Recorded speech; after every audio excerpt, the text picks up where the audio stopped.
Hello, everyone. Welcome back to English Pod. My name is Marco. And I'm Erica. And where are we going today, Erica? To the pharmacy.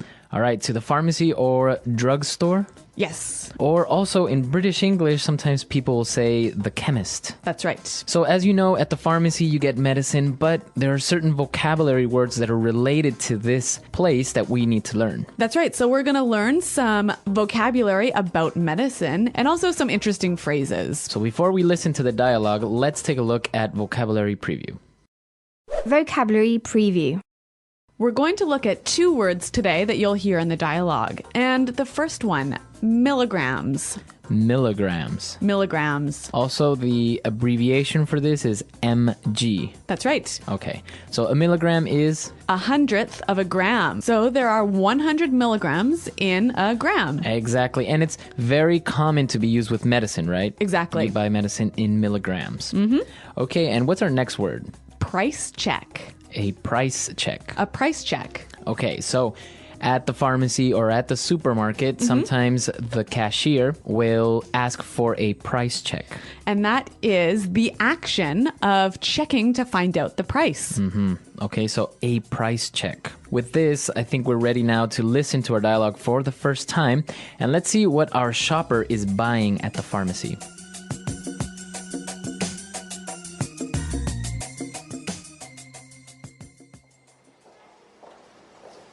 Hello, sir. How can I help you? Yes, I need this prescription, please. Let's see. Okay, so 50 milligrams of Prozac. Would you prefer this in capsule or tablet? Capsules are fine. Okay. You should take one capsule 3 times a day. Be sure not to take it on an empty stomach, and also don't ever mix it with alcohol. Yes, I know. It's not the first time I'm taking this. Don't worry, I won't overdose. Okay. Anything else I can get you? Oh, yes, I almost forgot. Can I also get some eye drops and some condoms? Sure. Darn, condoms aren't registered in our system. Oh, well, that's okay. I'll get some later, thanks. Really, it's no problem. Just hang on there a sec. Can I get a price check on Fun Times ribbed condoms, please?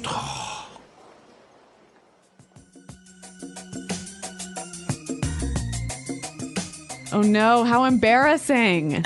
A little bit embarrassing that she asked for a price check on these condoms, right? Yeah, but you know what? It seems like every time you have to buy something embarrassing at the pharmacy, there's a million people watching you. Yeah. It never fails. Yep. Well, let's take a look at some of those words that we were talking about related to medicine in language takeaway. Language takeaway. All right, well, the first word, a prescription. Prescription. Prescription. All right, so what is a prescription? Well, a prescription is a note from your doctor explaining what medicine you need. So this note from your doctor is necessary to buy that medicine, right? Exactly. Okay. Prescription. Well, this shopper was getting some medicine and, well, the chemist or the pharmacist asked if he wanted it in capsules or tablets. So let's look at those two words. A capsule.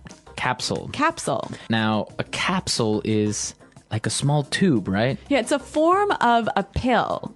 And it's shaped like a tube with the medicine inside. And it's covered in plastic, right? Exactly. Now, you swallow the capsule. Yep. And the tablet is like a pill that is round and flat. Okay, so tablet and capsule, both are the same thing basically, but just different presentations. Different shapes. Different shapes. Yeah. It's easier maybe for some people to swallow a capsule. You think so? I don't know, I think so. Well, because sometimes tablets are a little bit like big circles and it's hard to swallow. Yeah, and I guess capsules are smoother. Yeah, exactly. But we're not pharmacists, so let's move on and focus on the language, which is what we do know about. So the pharmacist warned the patient not to take too much medicine, right? Mm-hmm.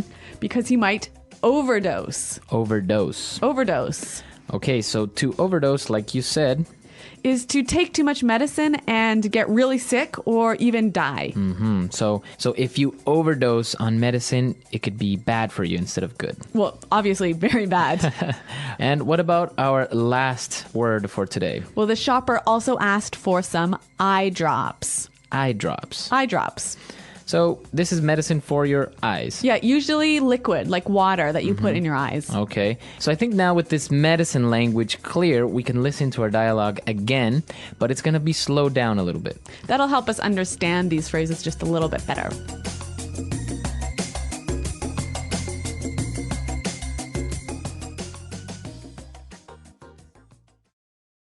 Hello, sir. How can I help you? Yes, I need this prescription, please. Let's see. Okay, so 50 milligrams of Prozac. Would you prefer this in capsule or tablet? Capsules are fine. Okay, you should take one capsule 3 times a day. Be sure not to take it on an empty stomach. And also, don't ever mix it with alcohol. Yes, I know. It's not the first time I'm taking this. Don't worry. I won't overdose. Okay. Anything else I can get you? Oh, yes. I almost forgot. Can I get some eye drops and, some condoms? Sure.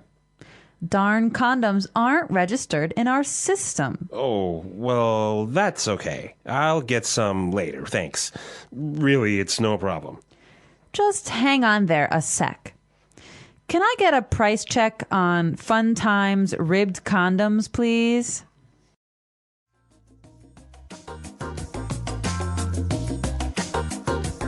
Okay, so now it's time for us to take a look at some of the phrases that we saw in this dialogue in putting it together. Putting it together. We're going to look at 2 phrases here, and we're going to see how we can use them in different situations. The pharmacist warned, be sure not to take it on an empty stomach. Okay, so be sure not to. Be sure not to. So what does he mean by this? He just means don't do this. Okay, So don't take the medicine without eating. we can mix it up a little bit. Why don't we listen to some examples of how we can use this in different situations? Example 1. Be sure not to leave your bike outside or it will be stolen. Example 2. Be sure not to forget your umbrella. It's raining today. Example 3. I told him to be sure not to do anything stupid, but he did. So Marco, why should we say be sure not to instead of don't? I think don't sounds more like an order. Okay. Very direct. Maybe be sure not to is a little bit softer, a little bit more friendly. So be sure not to. Now, for our last phrase. So the pharmacist, in the end, wanted to check for the price, and he said, just hang on there a sec.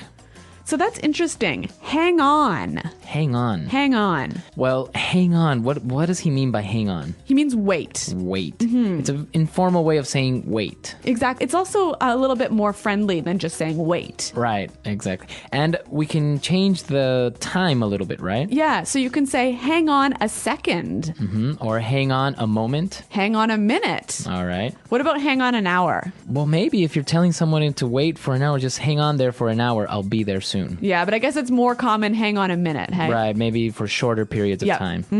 Okay, so with these phrases, I think now we can use them in different circumstances, obviously not only in the pharmacy. Yep. And, well, let's listen to our dialogue for the last time.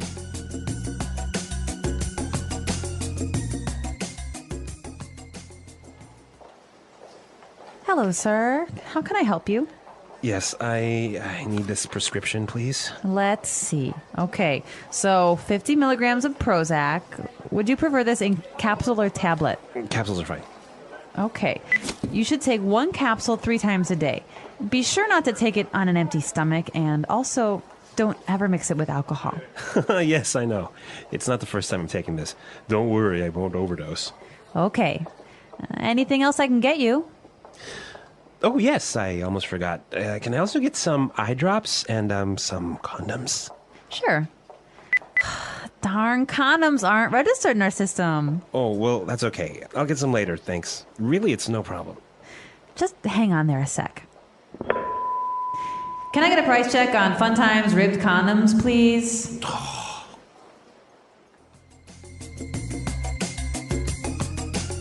Okay, so with medicine, an interesting thing comes up, right? That's right. A lot of people think that you eat medicine. Okay, or drink medicine. Yeah, but in English, you always take medicine. Always take medicine. Yeah, so you never can say, oh, I ate my medicine yesterday. It always has to be, I took my medicine. Okay, so you take the capsules. Exactly, or take the tablets. All right. So you take medicine. Now, an interesting thing in the United States, for example, it's very hard to get medicine without a prescription. That's right. So we always talk about prescription medicine and OTC medicine, or over-the-counter medicine. So over-the-counter medicine is medicine you can just buy without that prescription or note from your doctor. okay. So for example, if you have a headache, you can go to the pharmacy and buy aspirin. Yeah, and that's over-the-counter medicine. But prescription medicine, you can't get it without the doctor's note. Yes, and like you said, in America, you almost have to have a prescription for everything. Which is strange because people can overdose on aspirin. So tell us how medicine and pharmacies work in your countries. And also, if you have questions or comments, our website, englishpod.com, is always open and ready for you. Well, thanks for downloading this lesson, you guys, and until next time, goodbye.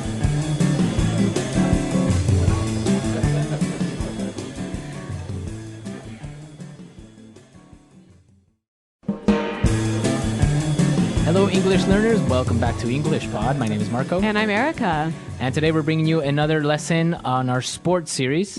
We're talking about baseball today. Baseball, the American national pastime. Is it? Yes, it is. Okay. So we're going to be looking at this interesting sport that is played mainly in the Caribbean. And, well, it's actually very popular in the United States and Japan. That's right. Korea. Yep.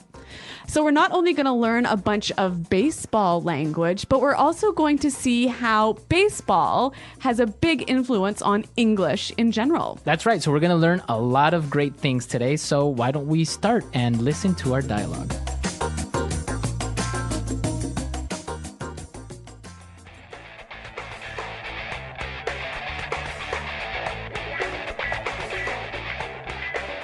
Hello, baseball fans, and welcome back to today's game. My name is Rick Fields, and of course, I am here once again with the man that seals the deal, Bob Copeland. It's a beautiful day to see two world-class teams face each other and fight for their right to be called champions. Well, the national anthem has just been sung, and the umpire has started the game. It's time to play ball. Roger Vargas is up at bat. Pitcher winds up and strike one. Very nice curveball by the pitcher. The catcher gives him the sign. He winds up, and Vargas gets a line drive. The players are scrambling to get the ball. Vargas gets to first base, and he's still going. The outfielder throws it to second. Vargas slides. He's safe. Great play. We have a runner on third, and up at bat is Brian Okami. There's the pitch. He hits it. It's going. That ball is gone. Home run by Okami. That puts this team ahead by 2 as we are at the bottom of the 5th inning here at Ritchie Stadium.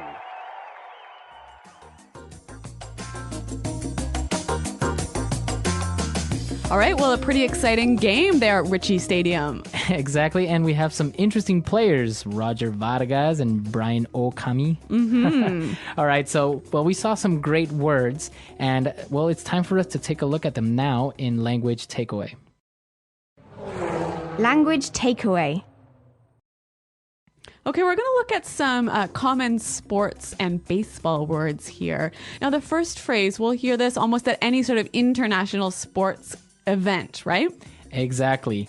And it's the national anthem. National anthem. National anthem. So this is a song, right? Exactly. It's the song that you sing about your country. And many people confuse it, right? Yeah, a lot of people might say national hymn. Okay, hymn. Because in some languages, it might be like a hymn, like literally translating. Yep. But in English, it's called the national anthem. The national anthem. All right. So what about our next word? Well, we were talking about the pitcher. Pitcher. Pitcher. The pitcher. Pitcher. Okay, and now this is one of the players on a baseball team, and his job is to throw the ball. To throw the ball really fast. So that the guy can hit it with the bat. Okay, so that's the pitcher. Now, the interesting thing is that the baseball commentator said the pitcher winds up. Winds up. To wind up. To wind up. Okay, well, let me paint you a picture. Okay. So imagine a clock. Uh-huh. And you're turning the clock to wind it up, to get it ready to go. To make it work. Exactly. So imagine the pitcher doing the same sort of thing, bringing his arm back behind him, getting ready to throw the ball. Okay, so that is to wind up. Very good. So you can use this word not only in baseball, but for other things that require you to do this action. Right, to turn something and get it ready to have lots of power. Like some toys. Yep. Or maybe like a music box. Okay. Wind up.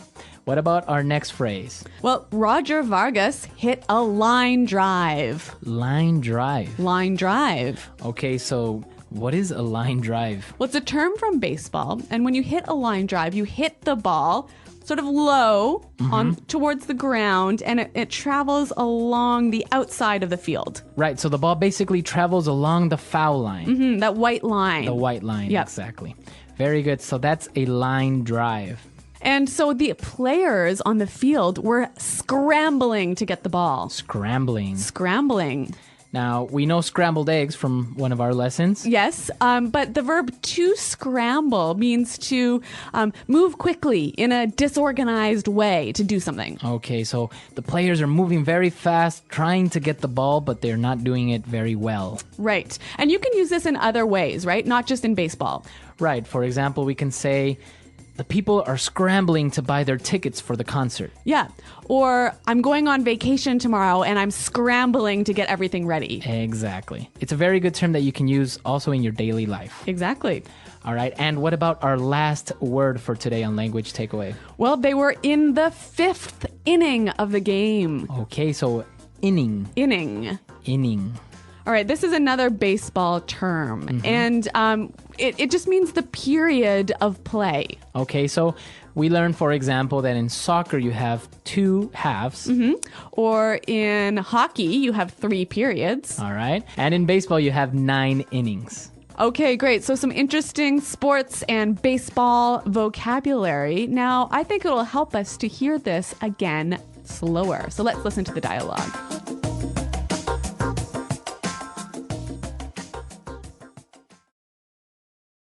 Hello, baseball fans, and welcome back to today's game. My name is Rick Fields, and of course, I am here once again with the man that seals the deal, Bob Copeland. It's a beautiful day to see 2 world-class teams face each other and fight for their right to be called champions. Well, the national anthem has just been sung, and the umpire has started the game. It's time to play ball. Roger Vargas is up at bat. The pitcher winds up, and strike 1. A very nice curveball by the pitcher. The catcher gives him the sign. He winds up, and Vargas gets a line drive.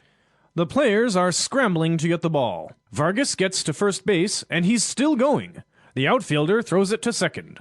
Vargas slides. He's safe. Great play. We have a runner on third, and up at bat is Brian Okami. There's the pitch. He hits it. It's going. That ball is gone. Home run by Okami. That puts this team ahead by 2 as we are at the bottom of the 5th inning here at Ritchie Stadium.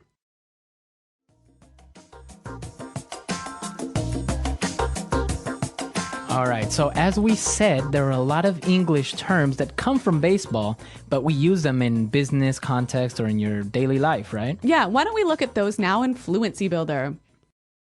Fluency builder. All right, so the first phrase that we have is up to bat. Up to bat. Up to bat. So literally, in this dialogue, it means the guy is standing on home plate ready to hit the ball, right? Right. He has the bat and he's ready to hit it. But what about in other contexts? So, for example, you can be at a meeting and maybe it's your turn to talk. So you're up to bat. So, exactly. Your boss will say, okay, Erica, you're up to bat. Okay, so it means sort of like it's your turn. It's your turn. Yep. Very good. All right, so that's another term that is used in baseball, but very commonly used in other circumstances.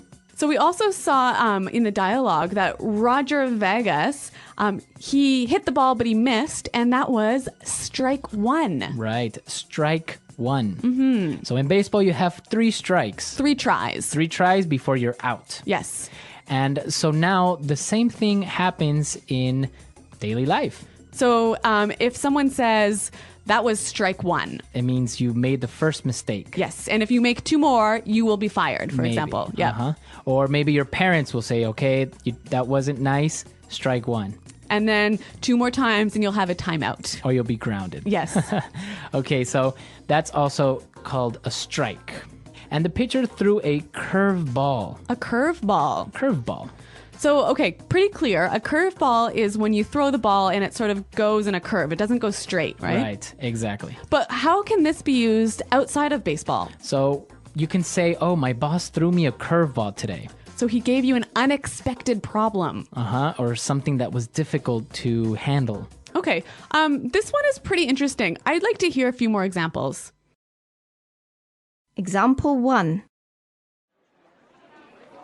My boss threw me a curveball today, so I have to stay and work late. Example 2.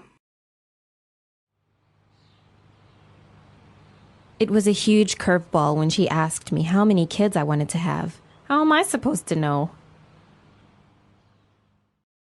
All right, so that's basically a curveball. You can say an unexpected problem or Yep. situation. That's right. And our last phrase, and well, probably one that's you already know, home run. A home run. A home run. From baseball, we know that that's when you hit the ball really far. And you hit it outside of the playing area or outside the park. Yes. And now if you use it in a business context or in your daily life, It means something similar. Why don't we take a listen to the examples and see if we can figure it out? Example 1. Great job on that sales presentation. You really hit a home run. Example 2. Our sales team hit a home run this month by doubling our revenue. okay, so basically a home run is a success. A victory. A victory. Yeah, something, a big accomplishment. That's right. So we've seen a lot of these great phrases, and as you can see, a lot of them from baseball are used in your daily life, and there are many, many more. Okay, well, why don't we hear them again in the baseball context, and we'll listen to the dialogue one more time.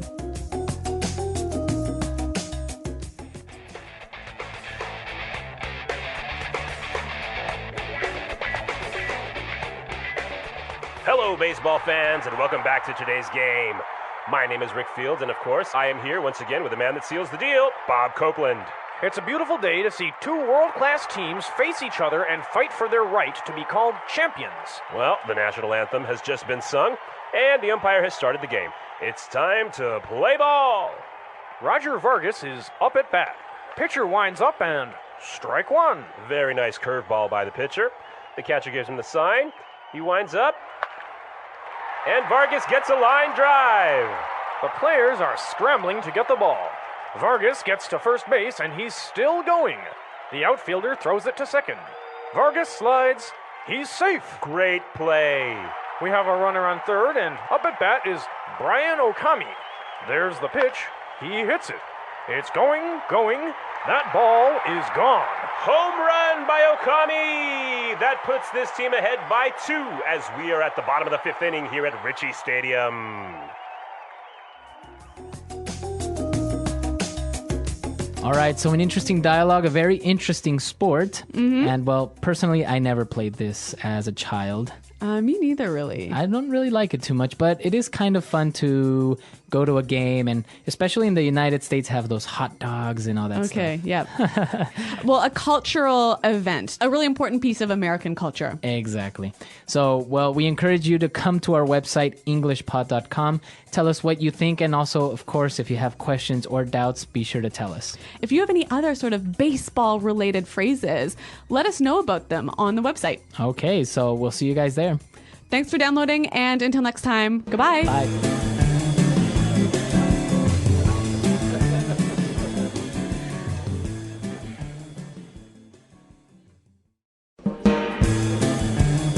Hello, English learners. Welcome back to English Pod. My name is Marco. And I'm Erica. And today we have another romantic lesson. Kind of romantic. a little romantic. We got a boyfriend and a girlfriend, and they're apologizing to each other. Okay, so it's a very common situation, and we're going to be talking about love. We're also going to talk about different pet names that are commonly used in English. That are used with your boyfriend or girlfriend. Okay, very good. So let's listen to this dialogue for the first time and see what's happening with our couple.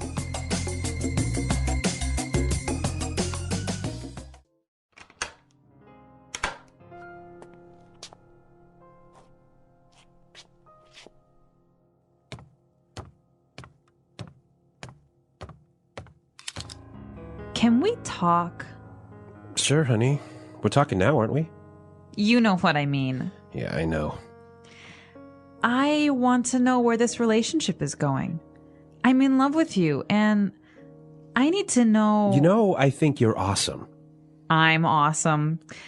Well, I guess that's my answer, isn't it? Honey. Look, if you don't love me, it's not a thing, all right? We've had our laughs, but I don't appreciate... Well, maybe it's just time we... Baby, I love you so much. You do? I love you, and I think you're awesome. Oh, I love you too. Come on, put the gun down. Oh, baby. I'm so sorry. Okay, so romantic and dramatic. Yeah, I think she really needed to hear that. Right, so I think she really wanted to hear, I love you. Yeah, that's right. And there's some interesting phrases here in this dialogue. And today we're going to focus mostly on phrases. So why don't we start with Fluency Builder? Fluency builder. Okay, on Fluency Builder today, we are going to take a look at some of these phrases. And the first one is very important and very different. So obviously this dialogue is about love, and we heard two different ways that this word is used. And the first one is to love someone. Right, so he said, I love you. Yeah, I love you. We all pretty much understand what that means. Right, but they also mentioned to be in love with someone. Okay, so he said, I am in love with you. I'm in love with you. In love. Okay, so what's the difference between to love and to be in love? To be in love with someone means that you have these strong romantic feelings towards somebody. That's right. So you can only be in love with your boyfriend, your girlfriend, your husband, or your wife. So you can love your parents, you can love your family, but you can't be in love with them. You can only be in love with your girlfriend, boyfriend, husband, wife. That's right. Okay. So moving on to the next phrase. Now, the girl asked her boyfriend, can we talk? Can we talk? Can we talk? This is a very simple sentence. Right, we know the meaning, right? But why does she say, can we talk? Okay, so you use this when you want to start a conversation about something serious. Okay, so if you wanted to talk to me about my new shirt. I wouldn't say, hey, Marco, can we talk?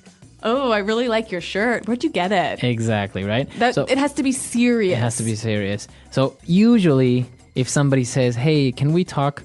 It means that there's going to be a serious topic. Yeah, it's going to be probably bad news. Maybe bad news. Yeah. So can we talk? So if your boyfriend or girlfriend tells you this, well, it's not a good sign. That's right. All right. And the last phrase that we have on Fluency Builder, you know what I mean. You know what I mean. You know what I mean. You know what I mean. All right. So again, this phrase is very simple to understand, right? That's right. So you know what I'm talking about. You understand me. But the interesting thing is that we can also make it a question. And it's all about the change in tone. Okay, so with this in mind, let's listen to two examples of the same phrase, but with different tones. And you try to see which one is the question. Example 1. I'm tired of doing nothing all day here at home. You know what I mean? Example 2. Come on, Charles. You know what I mean when I say that I don't like your friends. Example 3. I hate this class. It's so boring and tedious. You know what I mean? All right, so we heard the examples and, well, maybe you guessed it right. The second example was the question. That's right. You know what I mean?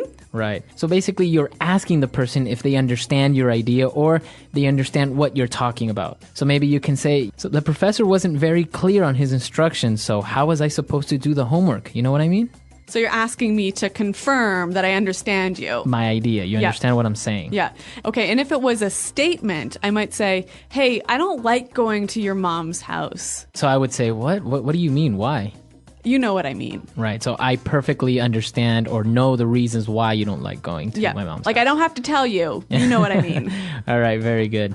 So you know what I mean. Great. So we've taken a look at these 4 phrases. They're very simple, but the way that you use them gives them different meanings. That's right.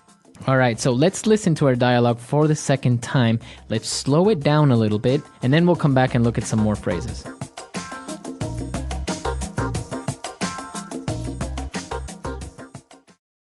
Can we talk? Sure, honey. We're talking now, aren't we? You know what I mean. Yeah, I know. I want to know where this relationship is going. I'm in love with you, and I need to know. You know, I think you're awesome. I'm awesome. Well, I guess that's my answer, isn't it? Honey. Look, if you don't love me, it's not a thing, all right? We've had our laughs, but I don't appreciate. Well, maybe it's just time we. Baby, I love you so much. You do? I love you, and I think you're awesome. Oh, I love you too. Come on, put the gun down. Oh, baby. I'm so sorry. Okay, so now it's time for us to take a look at some more phrases, but this time we're going to look at them in putting it together. Putting it together. Okay, we're going to see how we can use these phrases in a few different situations. So the girl wanted to talk to her boyfriend because she wanted to know where this relationship is going. Right. Where is this relationship going? Where is this relationship going? So she wants to know what's going to happen or What's the future? What's the future of this relationship? Yeah. Are we going to get married? Are we Yeah. just what's happening? Yep. So why don't we listen to some examples with different nouns and how we can use this phrase? Example 1. I don't know where my career is going in this company. I don't see any potential for growth. Example 2. This movie is so confusing. I have no idea where the plot is going. Example 3. We have been in this meeting for over 2 hours and I still don't know where it's going. Okay, so again, this phrase is just asking about the future of something. Right. So where the future of this movie, where is this movie going? Yeah, what's happening? Right. What's going to happen? Yep. Or your career, etc. Yep.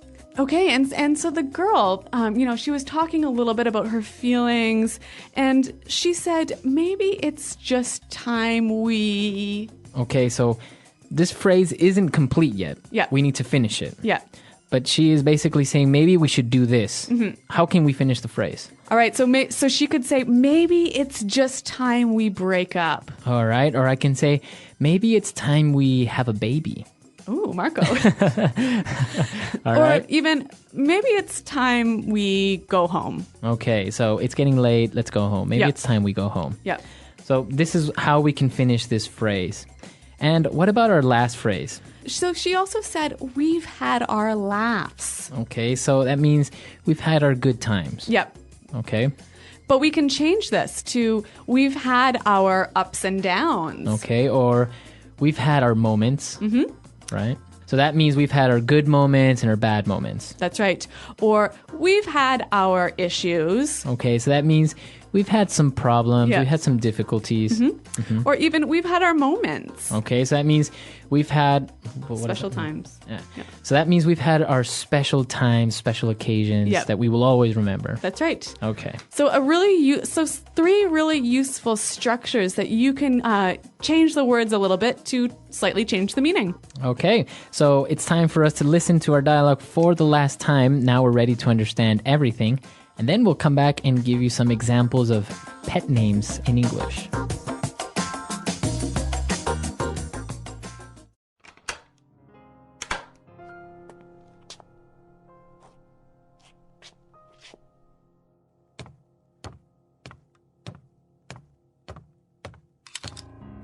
can we talk? Sure, honey. We're talking now, aren't we? You know what I mean. Yeah, I know. I want to know where this relationship is going. I'm in love with you, and I need to know... You know, I think you're awesome. I'm awesome. Well, I guess that's my answer, isn't it? Honey. Look, if you don't love me, it's not a thing, all right? We've had our laughs, but I don't appreciate... Well, maybe it's just time we... Baby, I love you so much. You do? I love you, and I think you're awesome. Oh, I love you too. Come on, put the gun down. Oh, baby. I'm so sorry.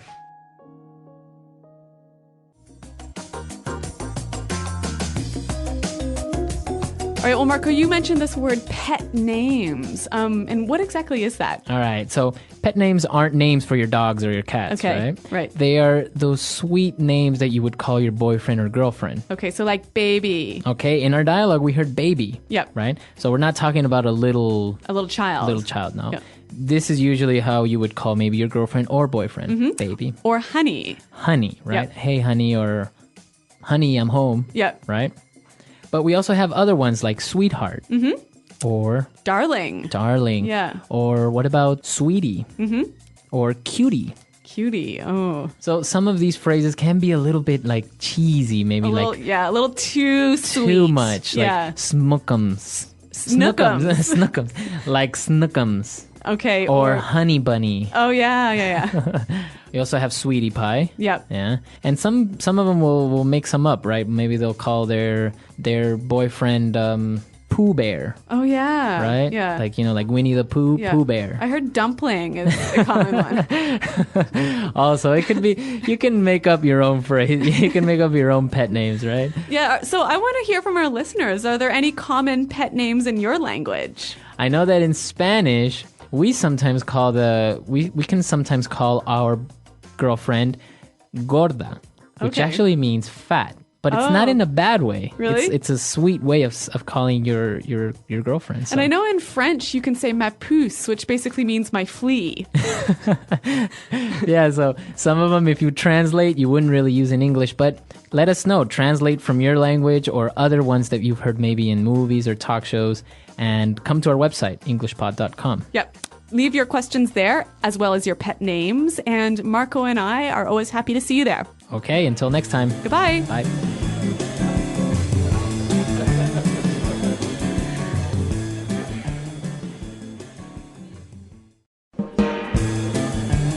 Hello, English learners. Welcome back to English Pod. My name is Marco.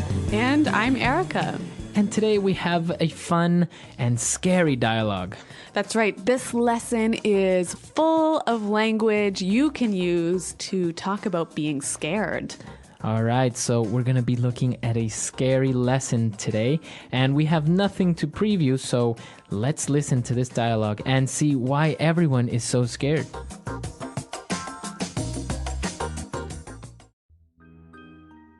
Eddie, why are we at this scary-looking mansion? It's like ultra spooky. I told you already, Shabby. The owner of the house says there's a ghost haunting his house, so we have to go in and investigate. I don't like this. Come on, guys, stop being such cowards. It's a mystery and an adventure. This place gives me the creeps. Seriously, guys, let's get out of here. I'm getting goosebumps just being here. Shabby is a scaredy cat. That laugh came from this room. Let's go and check it out.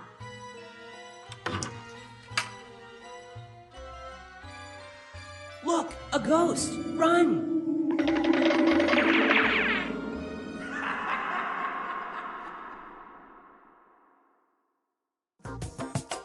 Well, that sounds really scary, but actually it kind of reminds me of another TV show. Very similar to another TV show, but it's different. Okay, but some interesting language that you can use to talk about things that are scary. So why don't we look at that now in Language Takeaway? Language takeaway. So let's start with the very first line of our dialogue. Shabby described the mansion to be ultra spooky. It's ultra spooky. Spooky. So, okay, we've got two interesting words here, ultra and spooky. Now, spooky is scary, right? It's a little bit scary. It maybe makes you feel a little bit uncomfortable, or maybe it makes you feel a little bit scared. Okay, so not very scared. Not super scared. But ultra spooky. So ultra is another way of saying super or very or really spooky. So if it's ultra spooky, then it's very scary. Okay. All right. So our next word, they said that in the house there is a ghost haunting the house. Okay, there is a ghost haunting his house. Okay, so the verb to haunt. Okay, to hunt. So the ghost is coming to the house frequently and not letting them live in peace. When a ghost haunts something, it visits it often and scares it. Exactly. Now, they were all afraid and they didn't want to go in, and so Wilma called everyone cowards. Stop being such cowards. Cowards. So a coward. A coward is a person that's not brave.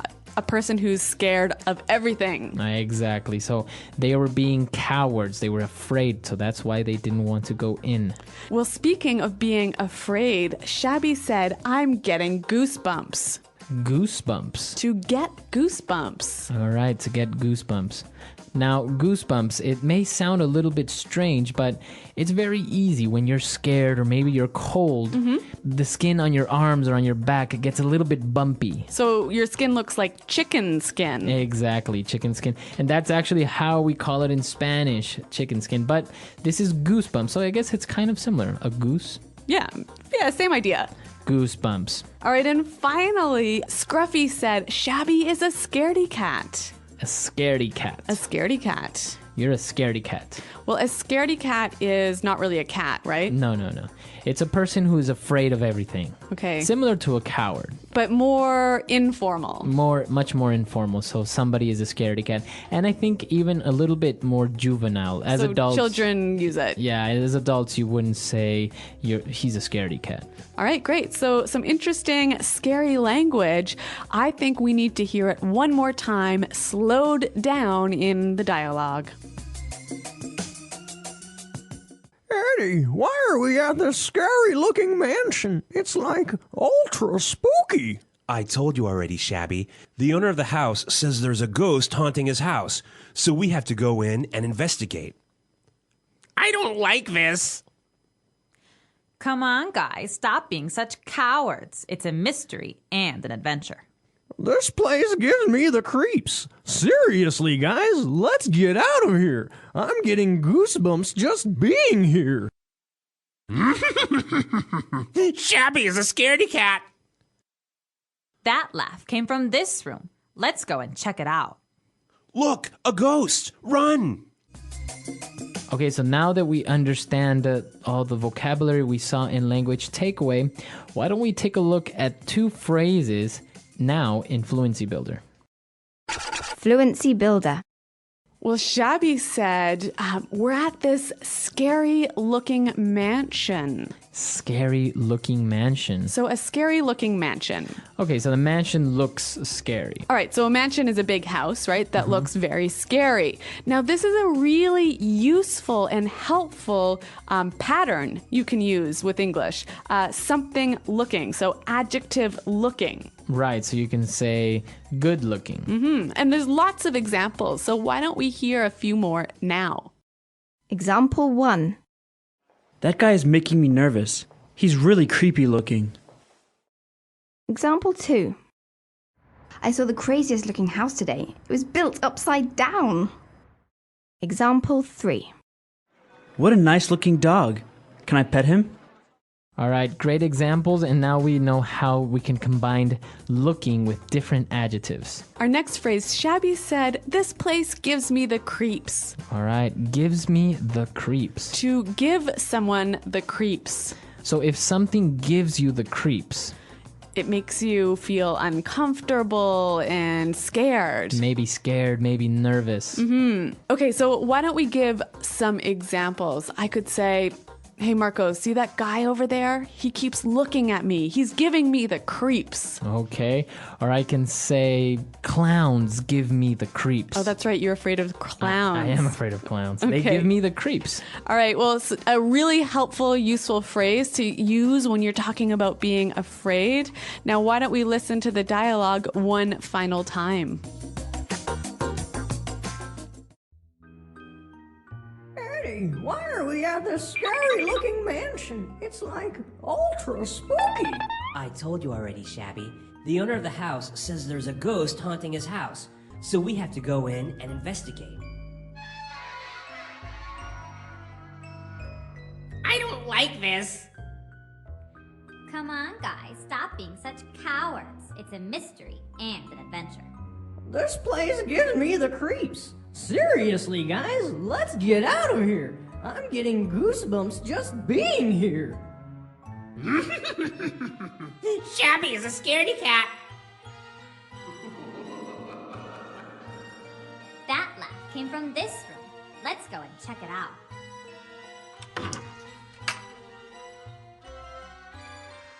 Look, a ghost! Run!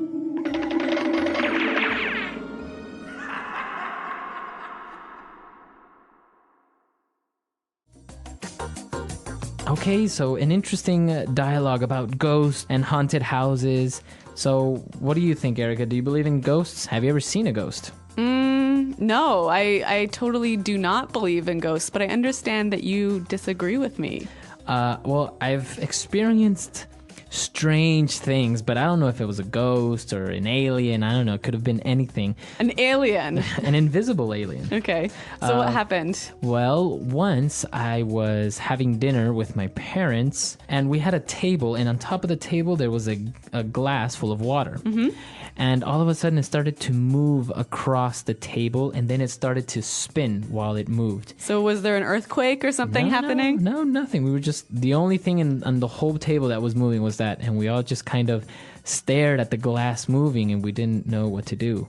And then my mom started kind of giggling, a nervous laugh, and we really didn't know what happened. Now, I understand that in Latin America, people are more superstitious. They believe more in ghosts, right? Exactly. In Latin America, people are very superstitious. They believe in ghosts or in spirits, or we have a lot of urban legends about, like a leprechaun that lives under a bridge, or somebody's grandma that comes and haunts them or visits them at night and stuff like that. So, yeah, Latin American people are very superstitious in this sense. Yeah, I think in Anglo countries, it's a little bit less common to say that you believe in ghosts. Like maybe inside you think ghosts are true, but you wouldn't really tell people that. Right. I think the difference would be that you have a different type of superstition. Like people are afraid of black cats. Right. Or the floor or the number 13. Yeah, or opening your umbrella in a house. Exactly. Yeah. So because they consider it to be bad luck, but not because something like a ghost or an alien is going to come out and eat them. So listeners, why don't you tell us what you think about ghosts? Are people superstitious in your country? Do they believe in ghosts? Come to our website, englishpod.com, and let us know, and we'll see you guys there. Well, thanks for downloading, and goodbye. Bye.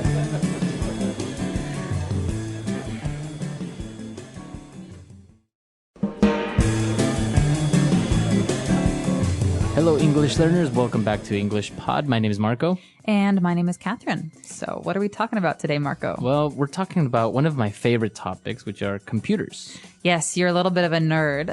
A little bit.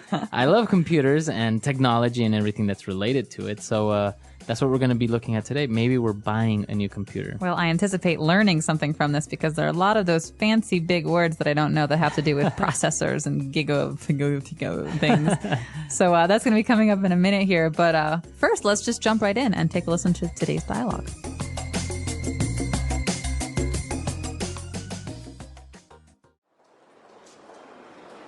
So, can you fix it? I'm sorry, sir. This computer is not broken or damaged. It's simply just too old. That's why your programs and applications are running slow. There really isn't much I can do. What do you mean? I bought this computer just 3 years ago.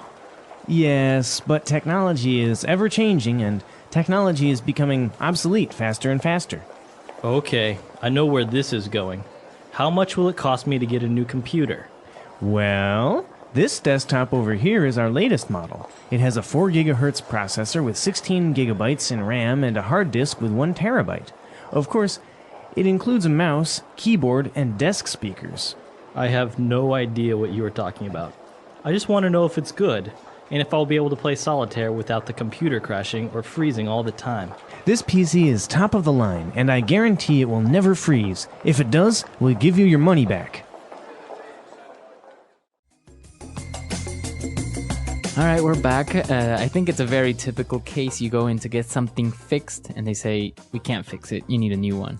Yes, and not only a new one, but a bigger and better and faster one. And more expensive, obviously. Obviously. It's called the upsell. The upsell, yeah. All right, so there were some very difficult words, I think, because they're very specific related to technology and computers. So why don't we look at those now in Language Takeaway? Language takeaway. All right, so the first word we have today is when something is no longer in use. Okay, so this word is obsolete. It's obsolete. Obsolete. And we're not just talking about like, oh, I haven't touched that pen in like 10 years. We're talking about a piece of technology that is no longer useful because there's something else that can do a better job. Right. And actually, not only with technology, we also have words that are obsolete, right? Mm-hmm, exactly. Like thy or thine, you or yours. Classical English. We don't use thy anymore. No. But thou art very summary today, Marco. We don't use that anymore. That's obsolete English, right? Or obsolete words. Exactly. So obsolete means it's no longer of use. We have better and newer things in its place. All right. And now moving on, when the salesman was describing the characteristics of the computer, he used some prefixes that were a little bit strange, right? Like, for example, giga. Giga what? Giga. All right. So these are actually prefixes that have to do with numbers. And so this is not just a computer thing. This is a math thing or a science thing. So okay, so we've got 3 different prefixes. A prefix is something we tack on at the beginning of a word. So we have hertz or byte, right? These are little bits of a computer, byte. Right, so you have like megabytes. Megabytes we've all heard before. That's the smallest here. We've got megabytes, but bigger than mega, we've got gigabytes. A giga, yeah. So now, for example, the hard drives are 250 gigabytes. You might even hear someone say gigs. You've got a 250 gig hard drive. Yeah.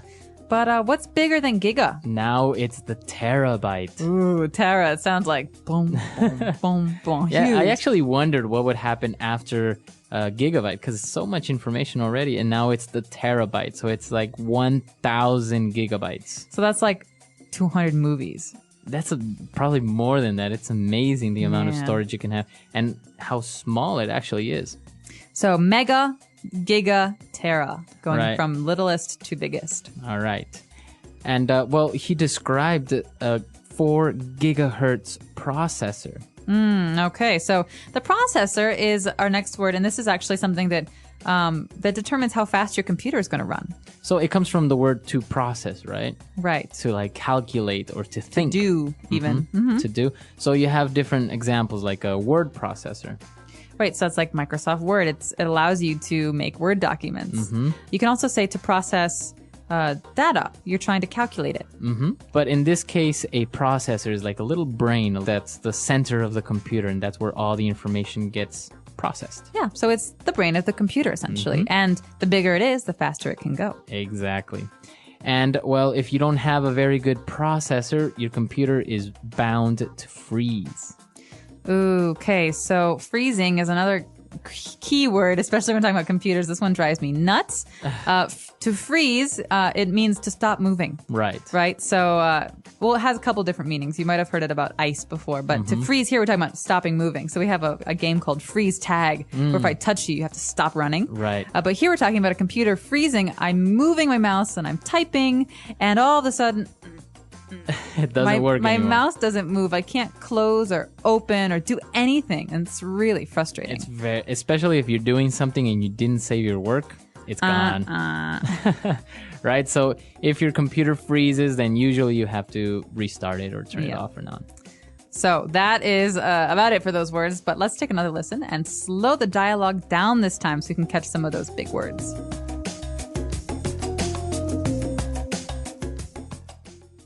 So can you fix it? I'm sorry, sir. This computer is not broken or damaged. It's simply just too old. That's why your programs and applications are running slow. There really isn't much I can do. What do you mean? I bought this computer just 3 years ago. Yes, but technology is ever-changing, and technology is becoming obsolete faster and faster. Okay, I know where this is going. How much will it cost me to get a new computer? Well, this desktop over here is our latest model. It has a 4 gigahertz processor with 16 gigabytes in RAM and a hard disk with 1 terabyte. Of course, it includes a mouse, keyboard, and desk speakers. I have no idea what you are talking about. I just want to know if it's good, and if I'll be able to play solitaire without the computer crashing or freezing all the time. This PC is top of the line, and I guarantee it will never freeze. If it does, we'll give you your money back. Great, so we are back. So now let's jump into today's Fluency Builder. Fluency Builder. All right, so on Fluency Builder, we're going to take a look at 3 different phrases. For example, the salesman was describing technology and said that it's ever-changing. Okay, so this is almost a little poetic line here. So ever-changing means always changing. Always. Always changing. And so we can say that the ocean is ever-changing. You know, the waves are always changing it. But in this case, he's saying that technology is always changing. It's always progressing into something new. And so exactly. That is a key selling point for this guy. Right. So this is actually a very interesting word. We can use it like in your example beyond technology, like the way, like the sea is ever changing. So why don't we listen to a couple of other examples? Example 1. There's always something new in this ever-changing world. Example 2. Times are ever changing, and we must prepare ourselves better every day. Example 3. The flu is an ever-changing virus that continues to claim many lives. All right, we're back. So now we understand the ever-changing. So the man who's trying to buy this computer, or at least get his computer fixed, really starts to get frustrated with the salesman. And he says, okay, I know where this is going. So he hears the sales pitch. He hears this guy trying to loosen him up a little bit. He says, I know where this is going. So what does this mean, this where something is going? So basically what direction a conversation or a topic or a situation is taking. Okay, so he's saying, I know why you're telling me these Right. things. I know your motive. Or I know what's happening. I know what you're going to say. Okay, so he's essentially saying, I know you're going to try and sell me a computer. Right. All So you can use it in other circumstances, right? For example, a relationship. I don't know where this is going. Right. What is going? Classic breakup line. I just don't think I know where this is going anymore. So in reference to the relationship, right? Yeah. We don't know what's happening. Are we serious? Are we maybe going to get married? I don't know anymore. I can't tell where this movie is going. It's so like, here and there and boring. Yeah, you and- don't know the plot. Yeah. All right. So it's a very common phrase, and it sounds very natural when you say it, right? It does. And that's why it's Fluency Builder. It really helps you sound like a more native English speaker when you use these kind of phrases. And the next one is also very, very good when he describes the condition of the computer. He says it's top of the line. Top of the line. Now, what line we're talking about, I do not know, but this like is above average line. right. So this is the best of the best. This is the top model or the top computer. And you can definitely imagine a car salesman using this. Yeah. Yes, this BMW is top of the line. It's the best money can buy. Yeah, that's another good one. So basically, top of the line is the best of the best, the above average, right? More than above average. It's the best you can do. And The so best you can the buy. guy is saying, listen, this is our best computer. Really, you should buy it.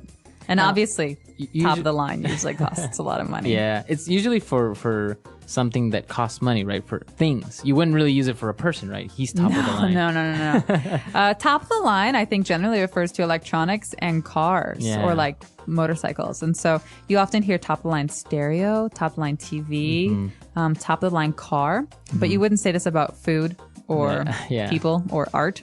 Yeah, you wouldn't say this painting is top of the line. Nah, no, not about like very unique things. You'd say this about kind of manufactured things. Very good. So we've taken a look at a lot of great phrases. Why don't we listen to our dialogue for the last time, and then we'll come back.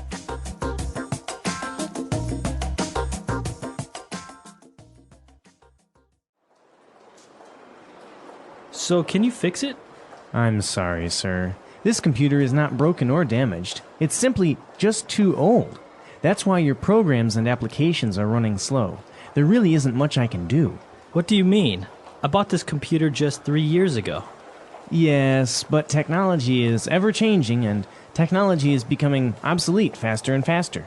Okay, I know where this is going. How much will it cost me to get a new computer?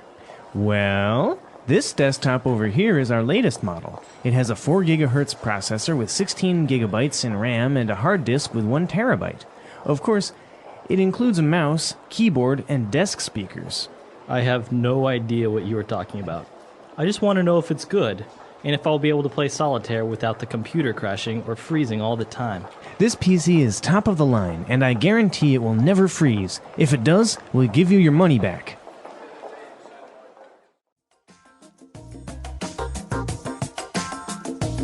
All right, we're back. So computers. Catherine, I know you recently got a nice Macintosh. Yeah, I did. It's one of those big screen ones, right? Yeah, it is. It's a desktop, right? So it's not a laptop. And it's got a very fast processor because Macs started using Intel processors a couple of years ago, and that made them much faster. Wow. And this processor actually has 2 cores, right? So basically it has 2 different brains almost within one processor. Which gives it really bad headaches. She complains to me often.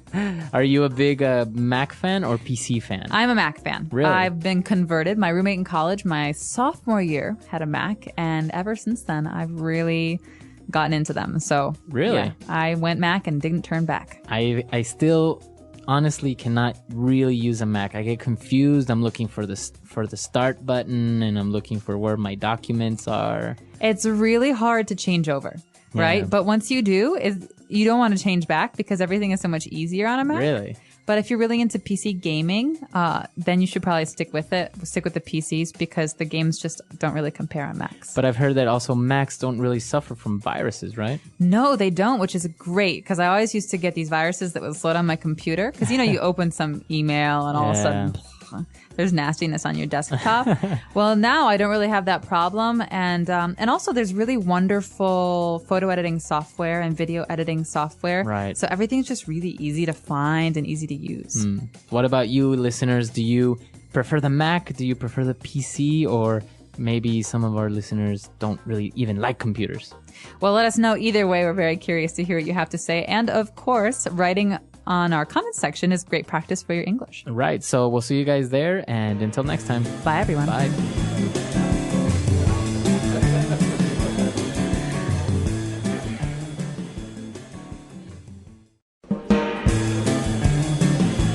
Hello, English learners. Welcome back to English Pod. My name is Marco. And my name is Catherine. So, Marco, you've been shopping a lot lately. I have, and this dialogue or this lesson today is one of my favorite pieces of furniture, maybe appliances that I've bought recently, and it's a TV. All right, so I'd even go for electronics with that one. The electronics department is somewhere you like to hang out. Uh-huh. Well, I mean, I think every guy loves, like a big screen TV and a home theater system. So you just go deaf after watching. Yeah, why is that? Is bigger really better when it comes to a 70-inch TV? Well, I don't know. I think, the whole experience of just seeing this movie on this huge TV and having all the sound and I don't know, it's just something about that. Or watching a football game with your buddies and you can actually watch. Yeah. Okay, that I can appreciate. But we've got a couple of great words for you we're going to preview in today's vocabulary preview. Vocabulary preview. Okay, so on vocabulary preview today, we're going to be looking at 2 words. The first one is to appreciate. All right, so this basically means to like. Yeah, you appreciate someone. but in this context, to enjoy or take advantage of something. So Maybe you hear this with a couple, two people who are fighting, and the girl says to the guy, "You don't appreciate me." Mm-hmm. So he doesn't really care about her in the way that she wants him to. Or you could say this about a TV, for example. "I can't appreciate my PS3, my great, awesome console, my gaming system, because my TV's not good enough." Or big enough. Or big enough. Mm-hmm. Or big enough. So this means that it could be a lot better if I just bought a better TV. Right. And if you buy a better TV, then you basically are upgrading or to upgrade. Okay, so this verb, to upgrade, means to go from something that's okay to something that's better. Mm-hmm. Exactly. So in previous lessons, we've seen to get a complimentary upgrade, for example, on a flight or in a hotel. I like that. Well, you can also get an upgrade on a computer. You say, well, my computer's from 1994. I really need to get an upgrade. Yeah, for sure. So to upgrade. Now, we're going to be listening to this dialogue for the first time. We're going to be buying a TV. So let's listen.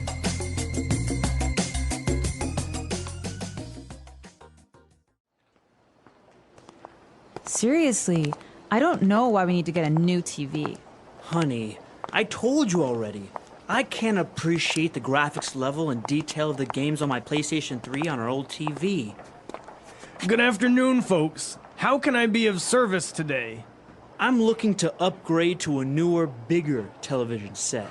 You've come to the right place. What size are you looking for? Just a normal-sized TV for our living room. I see. Well, this set here is on sale. It's a 46-inch HT TV screen, and it has all the works. 3 HDMI connectors, USB, VGA, and S-video ports. It even has a DVI port so you can hook up your PC or laptop. This is without a doubt the complete home theater experience. This is exactly what I need. Can you imagine watching movies or playing video games on this thing? Honey, I think it's a bit too big. I don't even think it will fit in our living room. Not to worry, we will deliver and install it in your home. It comes with a wall mount so you can just hang it on the wall like a picture. This is great. How much will this set me back? Lucky for you, this is the last one we have in stock, so it's half off. I'll take it.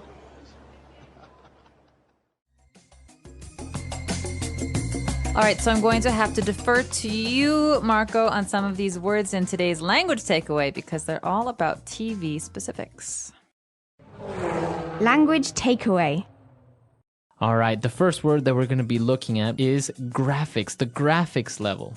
All right, so you might have heard this before with the phrase graphic designer, someone who designs images. But in this case, we're talking about graphics, so the way things appear on your TV. So like basically the pictures, right? So he wanted to appreciate the graphics of his PlayStation 3 better, and that's why he wanted a new TV. All right, we could say, my computer has amazing graphics. It means games are really fun because they look good.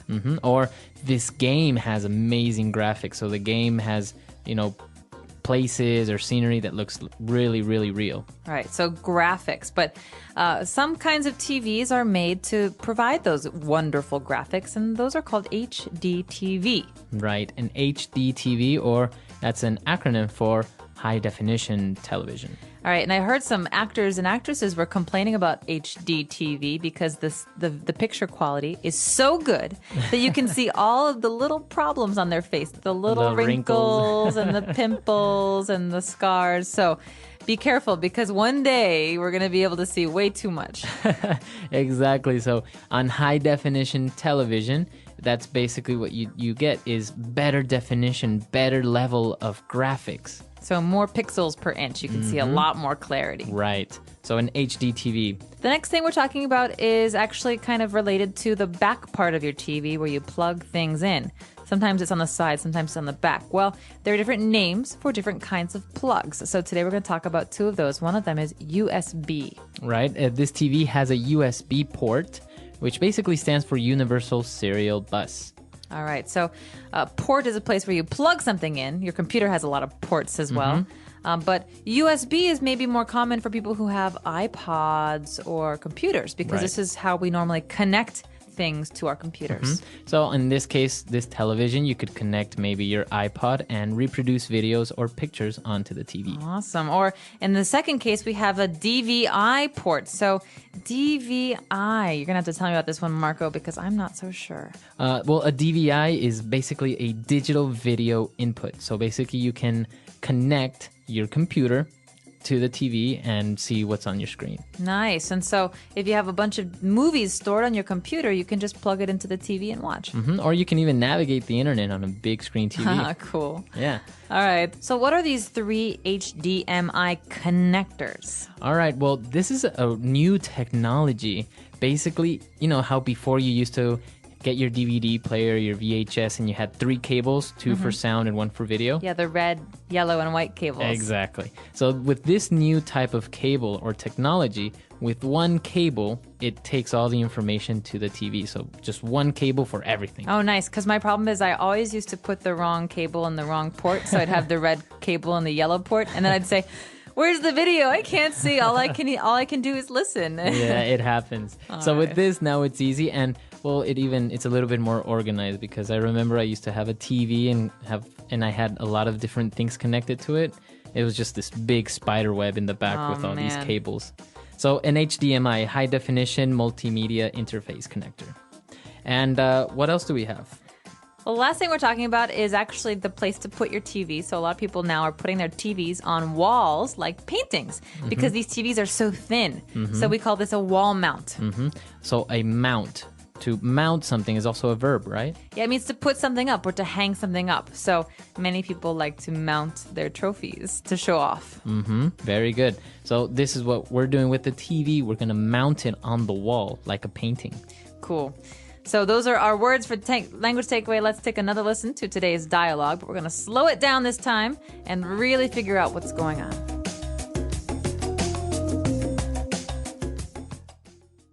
Seriously, I don't know why we need to get a new TV.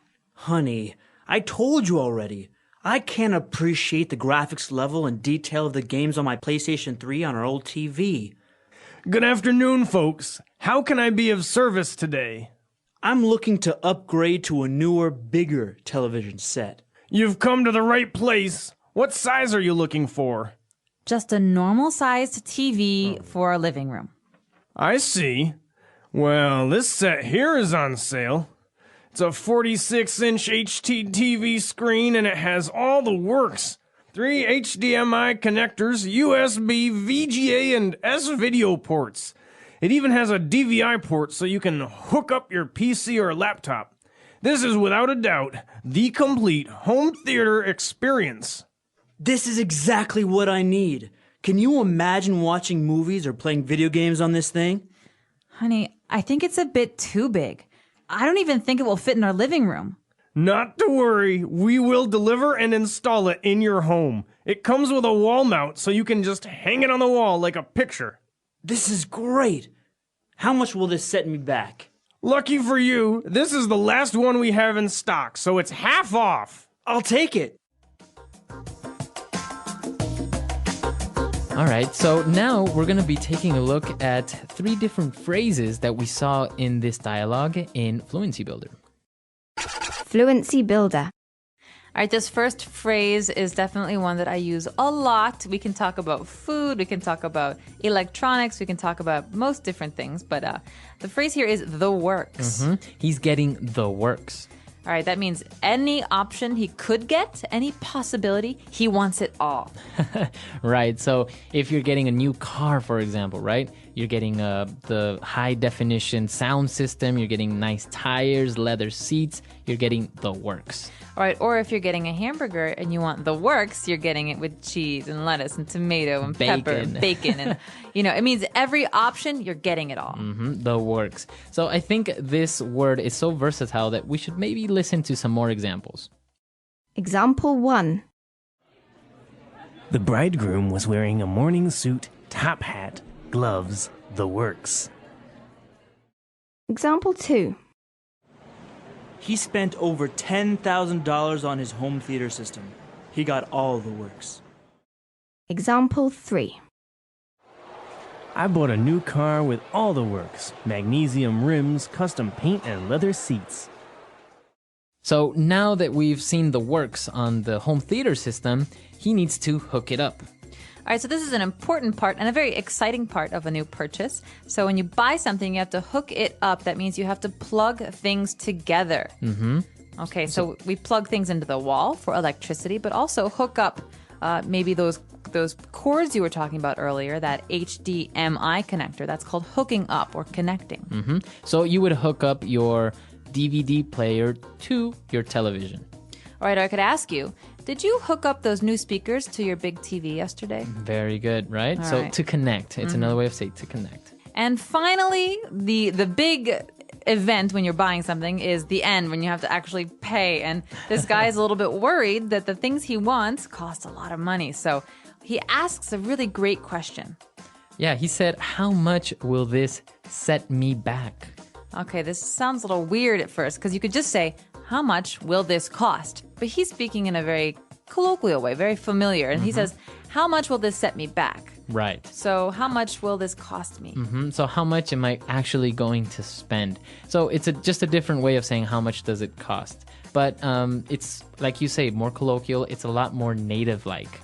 Exactly. And so if you're writing your paper, you don't want to write this, this will set you back $500 in economics, but we'd say this in spoken language in our normal daily lives with friends. Mm-hmm. So why don't we listen to a couple more examples of set me back? Example 1. This unexpected expense is going to set us back a couple $1,000s. Example 2. That fancy dinner at the restaurant last night really set us back. Example 3. I feel guilty about buying this coat.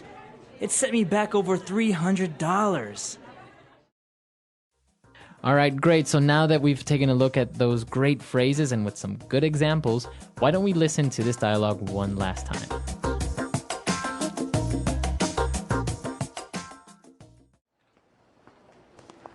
Seriously, I don't know why we need to get a new TV. Honey, I told you already.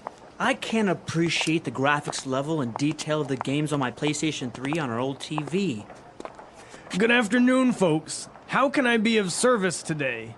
I'm looking to upgrade to a newer, bigger television set. You've come to the right place. What size are you looking for? Just a normal-sized TV for our living room. I see. Well, this set here is on sale. It's a 46-inch HT TV screen and it has all the works. 3 HDMI connectors, USB, VGA, and S-video ports. It even has a DVI port so you can hook up your PC or laptop. This is without a doubt the complete home theater experience. This is exactly what I need. Can you imagine watching movies or playing video games on this thing? Honey, I think it's a bit too big. I don't even think it will fit in our living room. Not to worry, we will deliver and install it in your home. It comes with a wall mount so you can just hang it on the wall like a picture. This is great. How much will this set me back? Lucky for you, this is the last one we have in stock, so it's half off. I'll take it.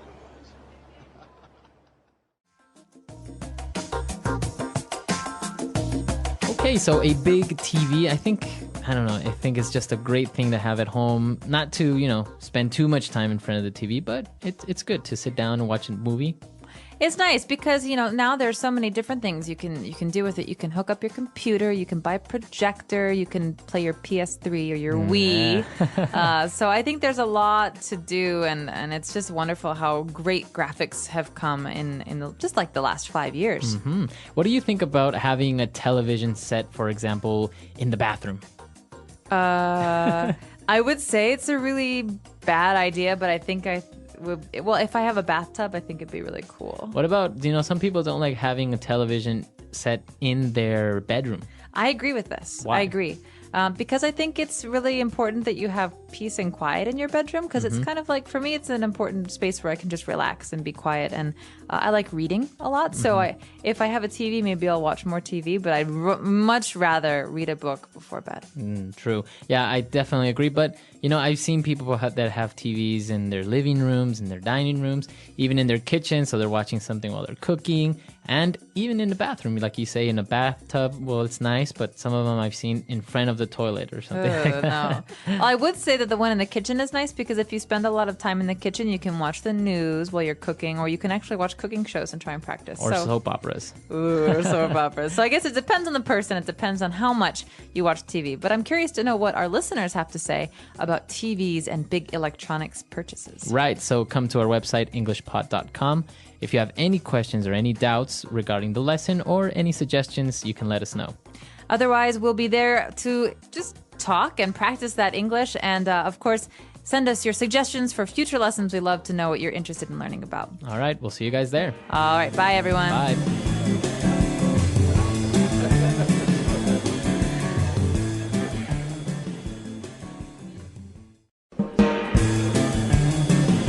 Hello, English learners. Welcome back to another lesson here at English Pod. My name is Marco. And my name is Catherine. Hello, everyone. Today, Marco, what are we talking about? Well, today we are not really in the best mood. What do you mean? We're kind of sad. We're kind of nervous. We're not feeling very well. Yeah, it's a cloudy day. Maybe that's why. The blues. The blues. So, that's what we're talking about today. We're going to have a lot of different descriptive words to express maybe feeling sad, or maybe you're angry, or you're nervous, or something like that. Okay, well, this is a very useful lesson. Hopefully you're not feeling this way, but if you have to talk about someone who is, I've got lots of words for you. But first, we're going to preview a couple in today's vocabulary preview. Vocabulary preview. All right, so today on Vocabulary Preview, we're going to look at two words. And the first one is a way of saying that you feel sad. So basically, I'm feeling down. Okay, down. You might have heard this before because it's the opposite of the word up. Exactly. So you're not feeling up, happy, looking up. You're feeling down. This is another word for sad, like Marco said. Or you can also say, I'm a bit down today, right? Yeah, I'm a bit down today. Or you look really down. Are you okay? Yeah, so you look sad. Are you? Is everything okay? So down. So now another feeling or a way that a person is feeling, maybe that person is grouchy. Would you please stop talking so loud, Marco? I think you have... I'm seriously. Don't be grouchy, Catherine. Jeez. No, so grouchy is a way someone acts, usually when they're in a bad mood. Right. So it's not like really angry. You're not angry, but you're not very happy either. And you're not very nice to people. So there's a very famous TV character called Oscar the Grouch on Sesame Street. Look for him on YouTube or Yoku. And he's very, very good for learning about this feeling, grouchy, because he's a grouchy guy. Yeah, he's always angry or never happy, basically. Right, he's always complaining about something. So that word again is grouchy. All right, so after taking a look at these two words, we're ready now to listen to our dialogue for the first time. Let's see what this dialogue is about, if maybe they're grouchy or maybe just sad. Fine.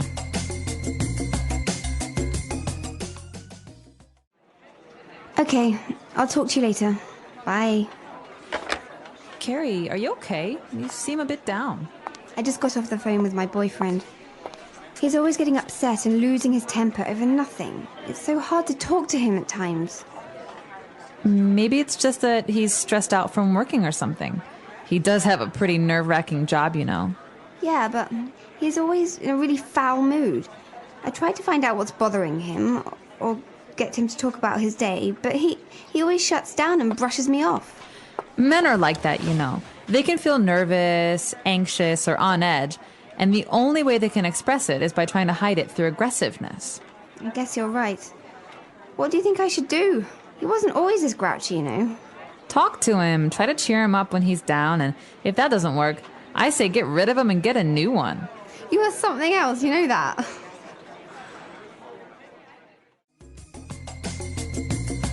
All right, so two girls talking about guys. I guess guys have a bad temper sometimes, right? I think anyone can have a bad temper, but we're talking today about one of the boyfriend of one of these girls who has a very bad temper and has been very grouchy recently. And that's why she's feeling a bit down. So let's take a look at those words now in Language Takeaway. Language takeaway. All right, so in today's language takeaway, we've got some wonderful words for you. Words that are very good for describing stress or having anxiety.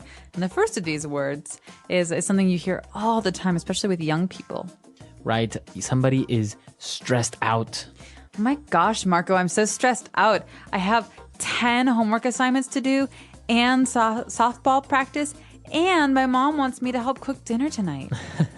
Wow, you really are stressed out. I am. I don't have any homework, and I don't live with my mom. But being stressed out is usually something you feel when you have too much stuff to do. So maybe you can be stressed out because of school, like in your case, or maybe at work you have a lot of things to do or a project to finish, right? Exactly. And I just want to point out here that you can say I'm stressed or I'm feeling stressed. But commonly in spoken English, so when you're talking to your friends, you hear this much more often, stressed out. Stressed out. He's really stressed out lately. All right. So we're stressed out, or another word that kind of means the same is this is nerve-wracking. Nerve-wracking. So nerves are those things in our body that help us feel things, right? And so something that racks our nerves makes us very, very tense, very anxious, very uncomfortable. Okay, so it makes you very nervous.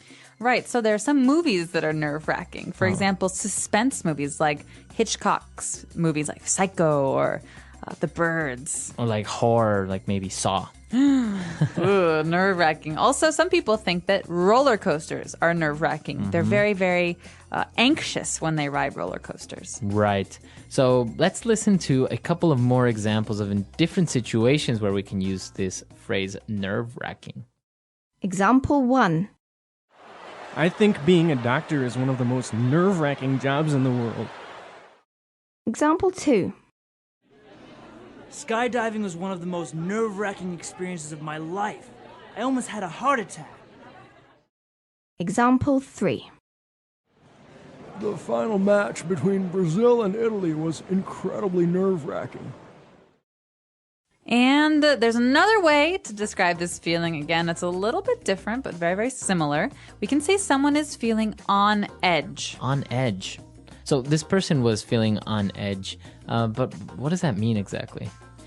You're like at the edge? Why do you have to ask so many questions? Okay, listen. This is basic. Okay, Marco? All right, all right. Are you mocking me? On edge today. All right, Wow. so someone who is on edge is easily angered, right? So it's very easy to make this person upset or angry. Someone who just quit smoking might be on edge. That means it's very, very easy to get them to be upset. Wow. So yeah, you are on edge, right? Exactly. He's on edge, or he seems on edge, doesn't he? Okay, very good. Wow, these 3 words that we've just looked at are really interesting and very, very useful. I guess you can describe many different situations or a person that's going through these feelings, right? Absolutely. I think there is 1,000 ways to describe being nervous or anxious or upset. So maybe we should take another listen to today's dialogue and figure out how exactly we use these words. And when we come back, we'll be talking about some other phrases that are useful.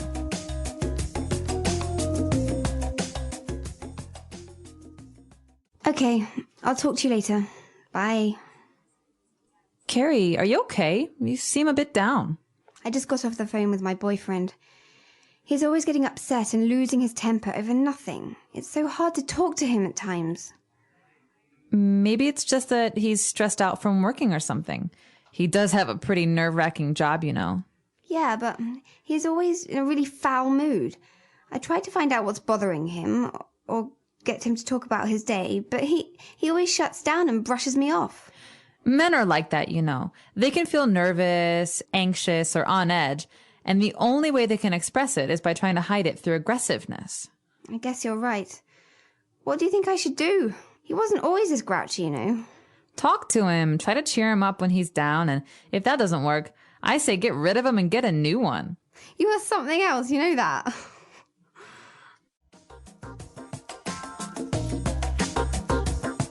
All right, great. So now that we're back, we can start with a couple of different phrases now on Fluency Builder. Fluency Builder. All right, so Marco, here's the big question. What makes you lose your temper? I think what makes me lose my temper very, very easily is like a dirty house or like a dirty room. Really? You're a neat freak. Not really neat freak, but like if it's not at least semi-clean, you know, it really bothers me. Okay, so this great phrase, lose your temper or lose one's temper, is a phrase we use in English to describe getting angry. All right, so maybe you're okay, you're a little frustrated with something, but someone does something like throws all of their clothes on the floor. And Marco here says, oh, that's it. I'm tired of this. You're always throwing your clothes on the floor. And that's an example of Marco losing his temper. What about you? What makes you lose your temper? You hear this? What is that? Oh, drilling? Construction? When hammering? people tap, tap, tap, tap, tap, tap, tap, or when they like stomp their feet. Or like when they're nervous. When they make noise, yeah. And so slowly it's like, okay, fine, calm down. It's okay. Okay, no, seriously, stop it. Seriously. And then all of a sudden, I just can't stand it anymore. You explode. Exactly. So. All right. So that's what makes you lose your temper. I'll be sure to keep my eye out for that and not tap my pen. Don't. All right. So okay, you lose your temper, and now there are situations sometimes where you need to brush someone off. All right, or when you get brushed off, and that's not very good feeling. But this phrase, to brush someone off, you've heard the word brush before. It's the word that we use to brush your hair or brush your teeth, exactly. When you brush someone off, it's like saying that you're ignoring them. Yeah, so you ignore them or you basically tell them to go away very subtly sometimes or very directly. Exactly. And so to brush someone off is to avoid their company. And so a lot of times when people are angry, they like to be alone, so they brush you off. Mm-hmm. So I could say, hey, did you want to go see that movie tonight? No, I can't. I have to do something tonight. And then Marco walks away while we're talking. He's brushing me off. He's ignoring me. Yeah. So it happens. And also maybe some people can make up excuses, and that's also brushing someone off, right? Right, exactly. So to brush someone off or he brushed me off doesn't feel good. All right. And well, all of these bad feelings, brushing somebody off, maybe you feel stressed out. In the end, you always need a good friend to cheer you up, right? And that's what this dialogue is all about. Exactly. And so friends are actually the people that do that the best, or family, I think. And, well, we can break this phrase down because most of it's pretty clear. But cheer might be a new word for some of our listeners. Yeah, maybe we've heard of the term cheerleader. You know, like, give me an A, give me a B. Hey. So cheer, or people cheers. cheering. Or cheers when the beer, yeah. So cheer is like happiness. Mm-hmm. So someone who can cheer you up is someone who makes you happy. Remember that down we had earlier? I'm feeling down. Mm-hmm. We're trying to cheer someone up. We're trying to make them go up and be happy. Exactly. So you want to cheer up your friends, or maybe if you're feeling a bit down, a family member will try and cheer you up. Do you need someone to cheer you up, Marco? Yes, I do. Well, let's go have a drink and eat some popcorn and be cheered up. That's what cheers me up. Or chocolate always cheers me up. Oh, I know where there's some of that. All right, so we've taken a look at a lot of great phrases, but the last sentence of the dialogue is maybe a little bit strange, right? When she says, "You are something else." You know that? Something what? Like is she an alien? Is she a monkey? What does she mean when she says, "You are something else"? That's a great question. Well, this might be a little bit hard to understand at first, but she's saying, I can't believe you. Mm-hmm. She's like, there's no one like you. You're really something else, you know that? Mm-hmm. So it's kind of like a joke, but what she's saying is, I can't believe you. You just want to go on and encourage me to find another boy. You're unbelievable. So it could be, is it on a positive note, or can it be both positive and negative? Well, here we've got two friends who are using it, so it's a positive note, but she's kind of making fun of her, saying, I can't believe you. Mm-hmm. But it can be negative. It can be more negative. Fighting with her boyfriend and her boyfriend cheats on her and she's like, oh, you're really something else, you know? You are something else, you know that? It's like, there's no comparison, you're the worst. Yeah, exactly. So yeah, it really depends on how this is used and what the tone of voice is, so how someone says it.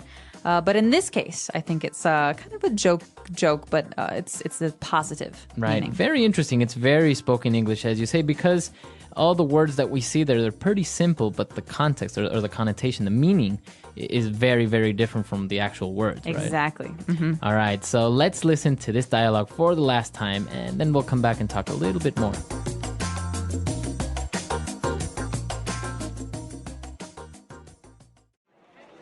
Okay, I'll talk to you later. Bye. Carrie, are you okay? You seem a bit down. I just got off the phone with my boyfriend. He's always getting upset and losing his temper over nothing. It's so hard to talk to him at times. Maybe it's just that he's stressed out from working or something. He does have a pretty nerve-wracking job, you know. Yeah, but he's always in a really foul mood. I tried to find out what's bothering him or get him to talk about his day, but he always shuts down and brushes me off.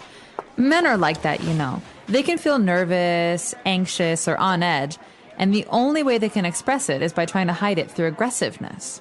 I guess you're right. What do you think I should do? He wasn't always this grouchy, you know. Talk to him, try to cheer him up when he's down, and if that doesn't work, I say get rid of him and get a new one. You are something else, you know that.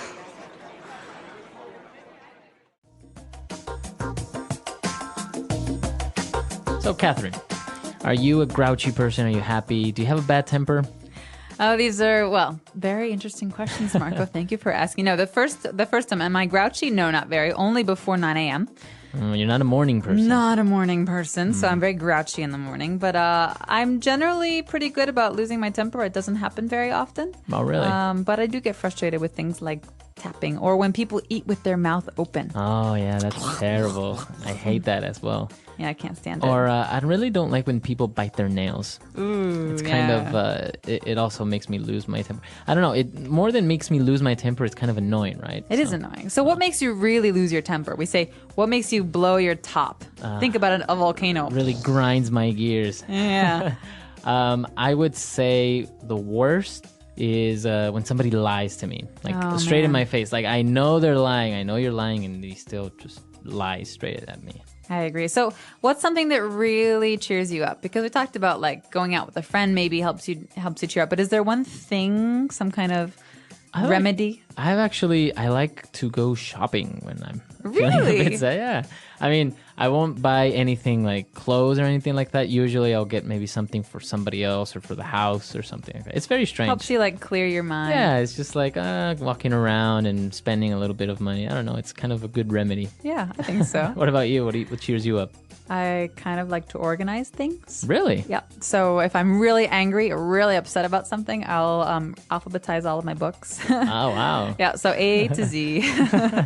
Wow, see, everyone has different remedies. So come to our website, EnglishPod.com. Tell us what makes you angry, what makes you lose your temper, or what really cheers you up, what makes you happy. Who cheers you up? So tell us, who is someone you like to talk to when you're upset, and how do they cheer you up? All right, we'll see you guys there. And also, if you have questions, comments, suggestions, you can also leave them there in our comment section. Please do that. So that's all for today. Goodbye, everyone. Bye.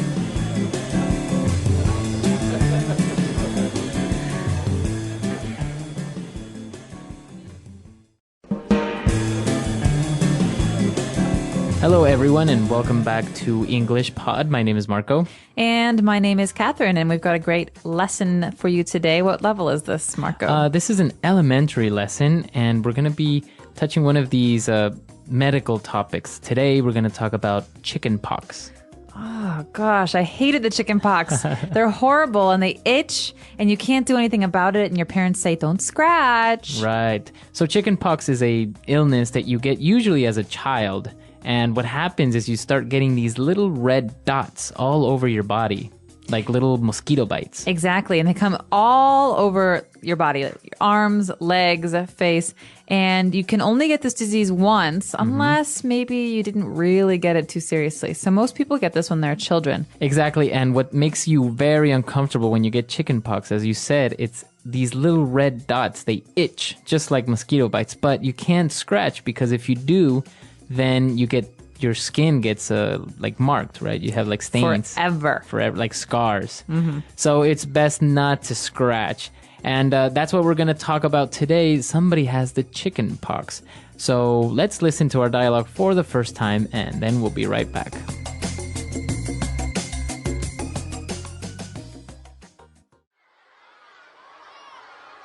What's wrong with you? Why are you scratching so much?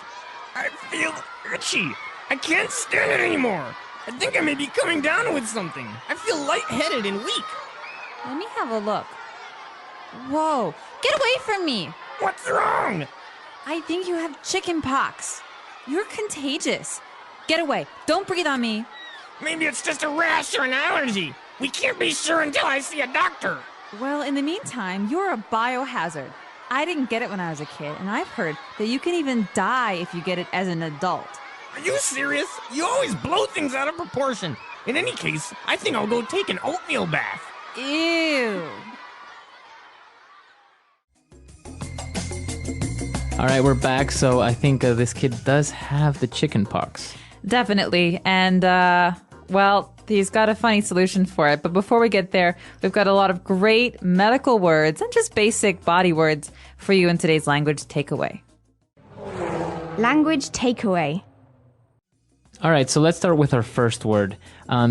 He mentioned that he felt itchy. I feel itchy. Itchy. So, okay, this is often confused, even among children who are native speakers of English. There are two words, to itch and to scratch. But this person is itchy, so it means that your skin, you want to scratch it. It's maybe uncomfortable. Okay. Like a mosquito bite is itchy. Okay, so itchy would be the adjective, right? Mm-hmm. To the noun, an itch. So if you have an itch, you feel itchy, right? Exactly. So, and that's when you scratch. All right, so Hopefully not. He feels itchy, and he also felt a little bit lightheaded. Okay, so you know the word head, you know the word light. So here we have a person who feels lightheaded. It means that you kind of feel a little bit strange and your head is a little bit, well, what's a good word to describe it? Dizzy. Yeah, almost dizzy or faint. Right. So you usually feel a little bit weak. You don't really feel very well. Your head is lightheaded. The complete opposite of having a headache, right? Exactly. Okay. And, well, then the girl got scared and she said, "Get away. You are contagious." Oh, gosh. Now, this is a dangerous one. Someone who is contagious can pass their illness to someone else. So, for example, the flu is very contagious. And if I have the flu, Marco doesn't want me to, come over and touch all of Sneeze his on stuff top of and me. sneeze and cough into his food. Right. Exactly. So that's contagious. It's an adjective, and that means that you easily pass your illness to another person. Exactly. All right, so why don't we take a look at a couple of different examples using this word contagious. Example 1. Don't get near me. Chicken pox are very contagious. Example 2. The sickness that is going around the office is very contagious. Example 3. H1N1 flu is very contagious. All right, so you want to avoid contagious people, but you might also want to avoid people who have this next word. It's called a rash. A rash, exactly. So why do you want to avoid people who have a rash? Well, they might have a contagious rash. Who knows? But you can get a rash for a number of different reasons. A rash is just basically a part of your skin that becomes irritated or uncomfortable, and sometimes it turns red or pink. Exactly.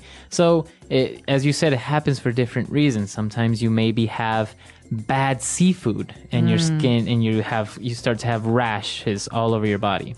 Other times you can touch some plants that are dangerous, like poison ivy or poison oak. And then you get a big rash. And our last word for today is a little bit dramatic. She called him a biohazard. Biohazard. Well, let's take a look at these words individually.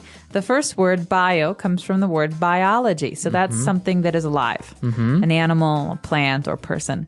And hazard is something that is dangerous. So a biohazard is something that's alive that's dangerous.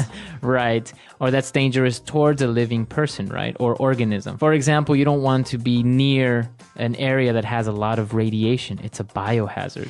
Exactly. Or some of these diseases like Ebola virus. These are very dangerous towards living things. And so biohazard is the name for it. Exactly. And usually there's a symbol, a very clear symbol that kind of looks like a triangle, and it's red. And even in movies, it's appeared, right? I think in that movie. Yellow? it's red or yellow. Yeah, sometimes both. All right, so biohazard. I think we've taken a look at a lot of words, so why don't we listen to this dialogue again? Let's slow it down a little bit, see if we can understand a little bit more.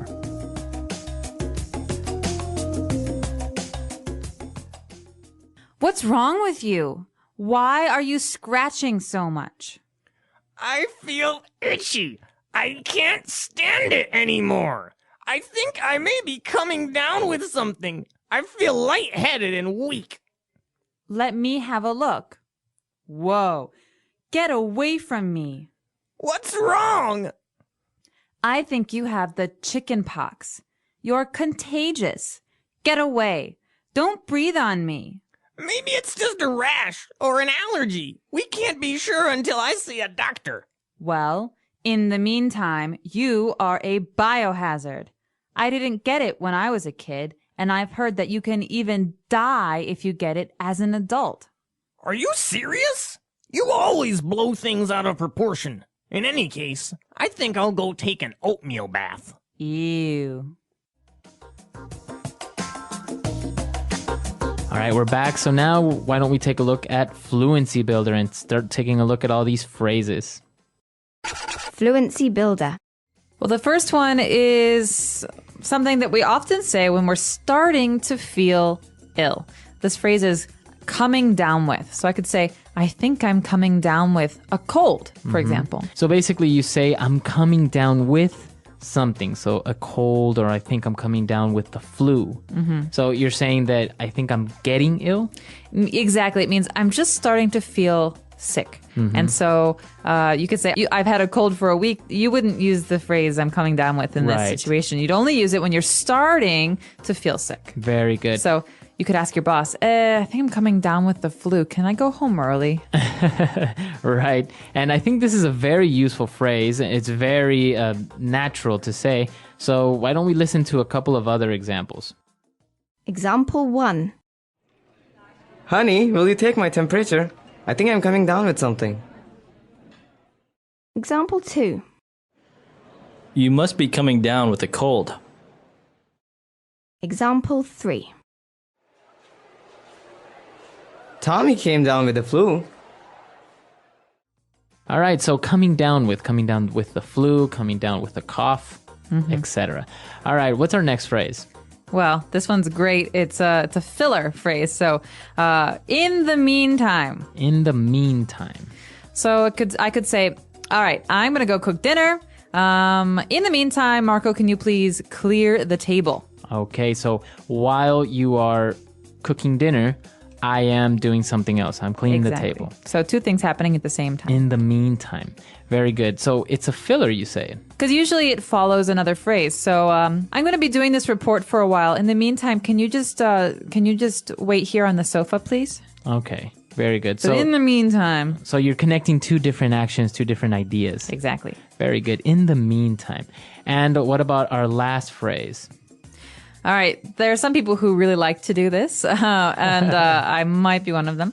It's called to blow things out of proportion. All right. And you're going to hear this phrase a lot with native English speakers. And so to blow things out of proportion, well, it pretty much means that you're exaggerating, or you're making a really big deal out of something that's not very serious. So, for example, if you come over to my house and you break a glass and I start freaking out and yelling at you because you broke my glass. I say, Marco, you're blowing things out of proportion. I'll just buy you a new one. It's not that serious. All right, so don't exaggerate, right? Right. So, oftentimes you feel like this with siblings, spouses, or bosses who react very seriously. So you can say, "Hey, stop yelling! Like you're blowing things out of proportion. This is not a really big deal." Exactly. All right. So blowing things out of proportion. Let's not do that. But let's listen to our dialogue for the last time, and then we'll be back.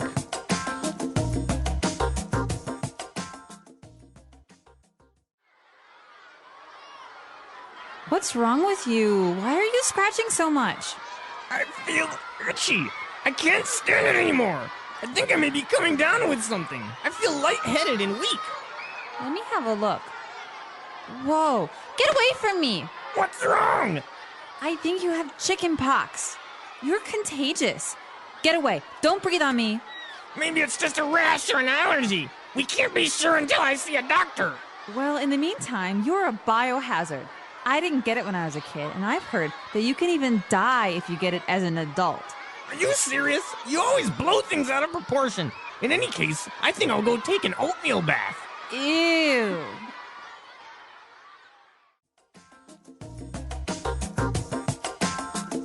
All right, so Catherine, have you ever had the chicken pox? I did. I have very, very clear memories of when I was a child and I had the chicken pox because I believe it was Thanksgiving. And I was about 4 or 5 years old. And I didn't have an appetite, so I was not hungry. And all I could do was itch and drink. And so I still have little scars, like you mentioned, from where I couldn't stop myself from scratching my little marks. Right. And, well, why does the little boy say that he's going to go take a oatmeal bath? An oatmeal bath. Okay, well, this is one of the home remedies, one of the home cures for the itchiness, all right? So it doesn't make your chickenpox go away, but it does make your skin feel better because it's very calming and smooth.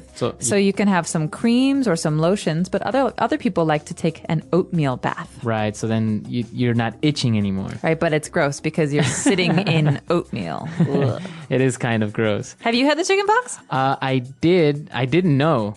But because I couldn't remember, so my brother had it recently, so I was afraid that I didn't get it, but called my mom. She said I got it, so I'm good. You're safe. Yeah, so that's the thing, right? You can only get it once. So once you get it, you don't have a problem.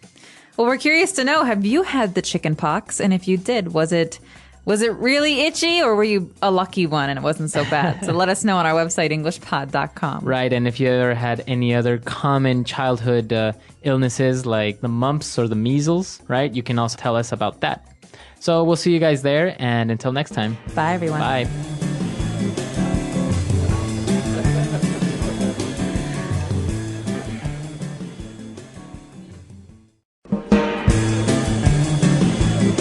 Hello, everyone, and welcome to English Pod. My name is Marco. And my name is Catherine, and today we have a very exciting elementary lesson for you. That's right. We are going to take our clothes to the dry cleaners. Oh, okay, so that means we have some dirty clothes. They need to be cleaned. Let's listen to this dialogue one time, and when we come back, we'll be talking about the words and phrases that you hear in it.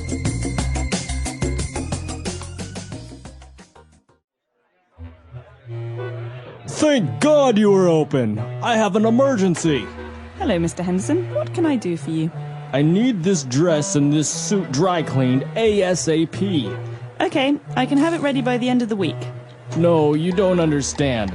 I need this tomorrow morning. I accidentally spilled beer all over my wife's dress, and we have a wedding to attend tomorrow. She's gonna kill me. Okay, I can have it ready tomorrow afternoon, but this suit is also very stained. I can't guarantee we can remove it completely. Fine. Can you also iron and starch this shirt? Certainly. Great. This is our secret. If you see my wife, say nothing to her about this. All right, we're back. So now there are probably a couple of words that you didn't understand. So why don't we look at those now in language takeaway? Language takeaway. Marco, you already told our listeners about one phrase, to dry clean. So dry cleaned.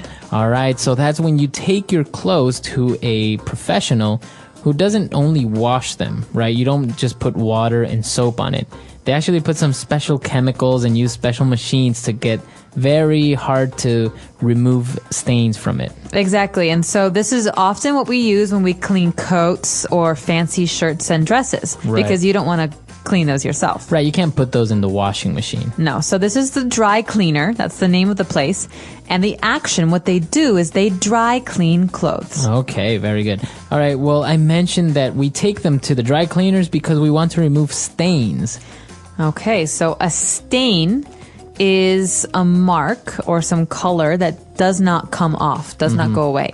All right. So, for example, Sometimes you can have a wine stain. Ooh, wine stains are the worst. They're red and they never come off. Or blood stain. Ooh. Right, so a stain is a noun, but you can also use it as an adjective. My shirt is stained. Okay, so it's stained.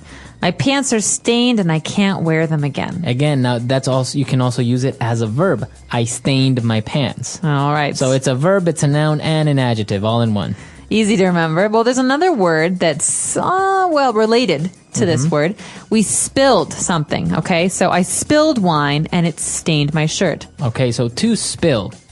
And that means that you took some liquid and you put it onto your clothes. Or you dropped it and it made a mess. Okay, right. So spill. I spilled some milk. Okay, spilled. Now, it's pronounced differently from spell, right? That's right, it has spill. an I, spilled. All right, now our next word is also a noun and a verb, to iron. To iron means to make something flat with no lines, okay? To smooth it out. So we use an iron to iron. Exactly. It's a metal electronic object. It gets very hot. So you wash your shirts, for example, and your shirts are wrinkled because you just washed them. So you need to iron them. That's right. And so you smooth them out, you flatten them with this object, an iron. Okay. And, well, usually, if you take them to the dry cleaners, they will iron them and also starch them. Okay, so to starch something means to use some powder or chemical to make something stiff or hard. So the noun or the chemical is also called starch. Exactly. So you think of a shirt with many buttons that a man wears to work. He has a collar around his neck, and that needs to be high and tall. It can't be flat and wrinkled. And so a dry cleaner will use starch to make sure that this stands up. Okay, very good. So those are 5 key words for the dialogue today. Let's listen to the dialogue again, and we'll be back with Fluency Builder.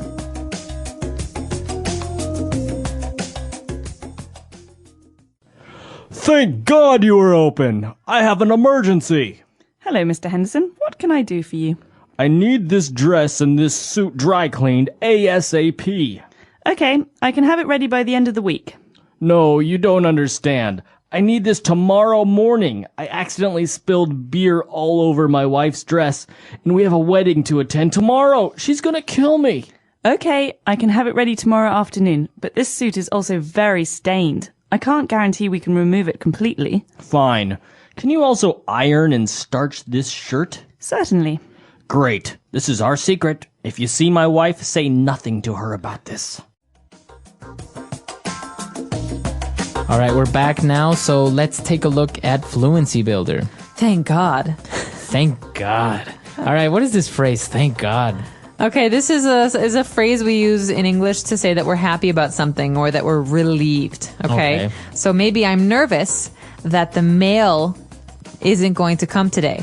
And then the mail comes, and I say, oh, thank God, the mail came. Yeah, okay. I'm happy. I was hoping it would come. So you're relieved, thank God. Now, is it, we are using the word there, God, but it doesn't really have a religious connotation that much, right? Not anymore, no. It's usually just a phrase. Exactly. Okay. Now, what about this acronym, ASAP or ASAP? ASAP, so as soon as possible. Okay. It's an acronym, so the first letter comes from the word.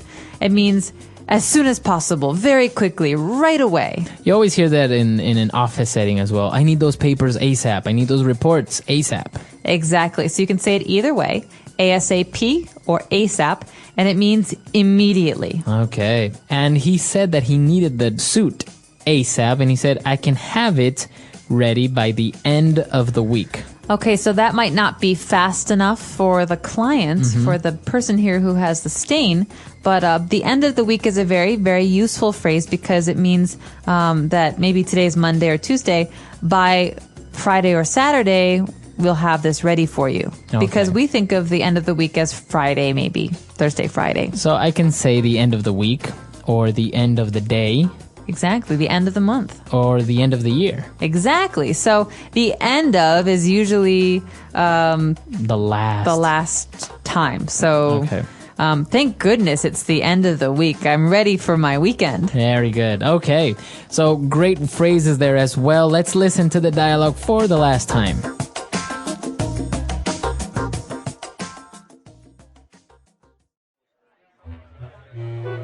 Thank God you were open. I have an emergency. Hello, Mr. Henderson. What can I do for you? I need this dress and this suit dry cleaned ASAP. Okay, I can have it ready by the end of the week. No, you don't understand. I need this tomorrow morning. I accidentally spilled beer all over my wife's dress, and we have a wedding to attend tomorrow. She's gonna kill me.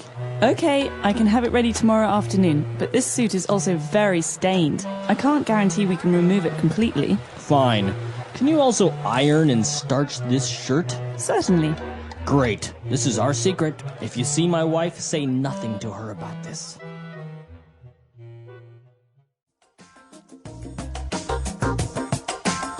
All right, we're back. So now, dry cleaning, ironing. Are you good at this, or do you get a lot of your clothes dry cleaned? I'm pretty good at this, actually. I don't like to wash clothes. Mhm. I get really bored with the washing machine, but I actually really like ironing. Really? Yeah, I find it very relaxing. Really? Mm-hmm. I usually find it very frustrating. Really? Why is that? Because I can't really iron well, because I start on one side and I'm getting all the lines out, and then the other side gets wrinkled, or lines appear where I don't want them to appear. It's very frustrating for me. It is frustrating. It takes some practice. My suggestion is to use the spritzer. In the iron, there's some water that can come out like that. Mm. Well, if you spray the water, it makes the lines go out for longer. Ah. Right? Because if you iron over that, it's more permanent. I've also seen some sprays sometimes that you can spray your clothes with some special chemical that's not actually starch, but it helps remove the wrinkles quicker. Exactly. I don't use that. I use water generally, but they're all available. All right. So that's all the time we have for today. If you have any questions or comments, you can visit our comment section on englishpod.com, and we'll see you guys there. Bye, everyone. Bye.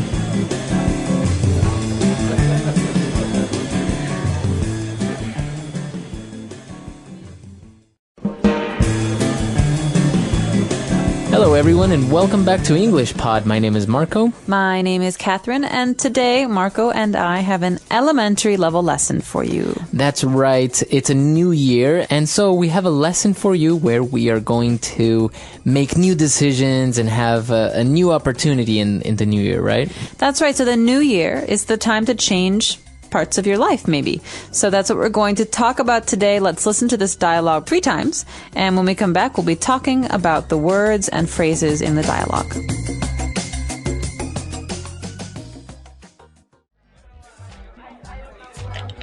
Now that it's the new year, I've decided to turn over a new leaf. Yeah? You finally decided to wipe the slate clean? You got it. I have a new job. I'm living in a new city with new friends. This is my opportunity to make some small changes in the way I live my life.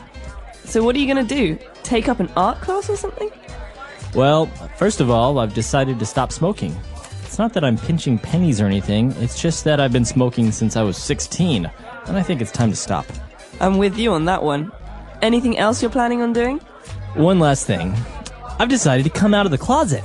It's about time. All right, we're back. And so if you notice, the dialogue has actually a lot of really, really rich phrases in there. So today we're going to change the format a little bit, and we're going to do Fluency Builder in 2 different sections. So starting out with the first one on Fluency Builder Part 1. Fluency Builder. So the new year, we think about new things, changing things. We have a great phrase in English to describe starting fresh, starting anew. And we say, turn over a new leaf. Okay, so you turn over a new leaf. So that means that you are going to maybe make a radical change, right? Some completely new. That's right. So if you think about it, it's a new chapter in your life, or a new adventure, or something like that. Maybe you're going to quit your job, turn over a new leaf, start a new job. Okay. So you can say, I'm going to turn over a new leaf, or Sarah turned over a new leaf and quit smoking. Let's turn over a new leaf and forget the past. There we go. All right, so to turn over a new leaf. So just imagine that you have a leaf on the ground and you turn it over and it's nice and clean. All right, and talking about cleanliness, our second phrase is to wipe the slate clean. Okay, when I think about this phrase, I think about a chalkboard, okay? So a slate is like a chalkboard, and all of the things that you've done, good and bad, are on that chalkboard. And to wipe the slate clean means to erase those words, erase those things. So perhaps Marco and I fight all the time, and we're angry at each other. Finally, I say, listen, Marco, let's wipe the slate clean. Let's forget the past. Let's forget the things we said and start again. And start a new leaf. To wipe the slate clean is to just start over. You know, just to erase everything. Let's forget about it and start over. Exactly. All right, and so we're starting over, and his friend is asking, you decided to wipe the slate clean, and the friend said, you got it. You got what? What? It. What is it? In English, we love the word it. Yeah. Well, in this case, you got it means you're right, exactly. You understand what I'm talking about. Okay, so if you agree with me or I understand what you're talking about, you would say, you got it. You got it. You got it. Okay. All right, so I'm trying to explain to you, maybe, Marco, something very difficult, like, if you add 4 and 10, you get 14, but what if you add 10 more? It's 24. You got it. All right. Okay, so he understands math. Yes. Okay, so that's the way you would use you got it. It's a really popular phrase. I mean, you can use it on pretty much anything, not only if you're right, but also if somebody agrees with it or you promise something, right? So are you going to pick me up today? Yeah, you got it. Okay, no problem. So it's a way to agree or to show that you're saying yes. Yes. Okay, so why don't we listen to our dialogue again, and we'll come back shortly to look at Fluency Builder Part 2.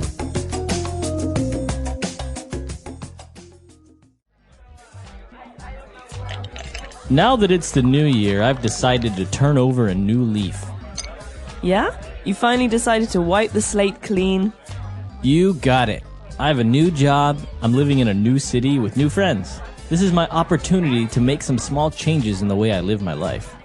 So what are you going to do? Take up an art class or something? Well, first of all, I've decided to stop smoking. It's not that I'm pinching pennies or anything, it's just that I've been smoking since I was 16, and I think it's time to stop. I'm with you on that one. Anything else you're planning on doing? One last thing. I've decided to come out of the closet. It's about time.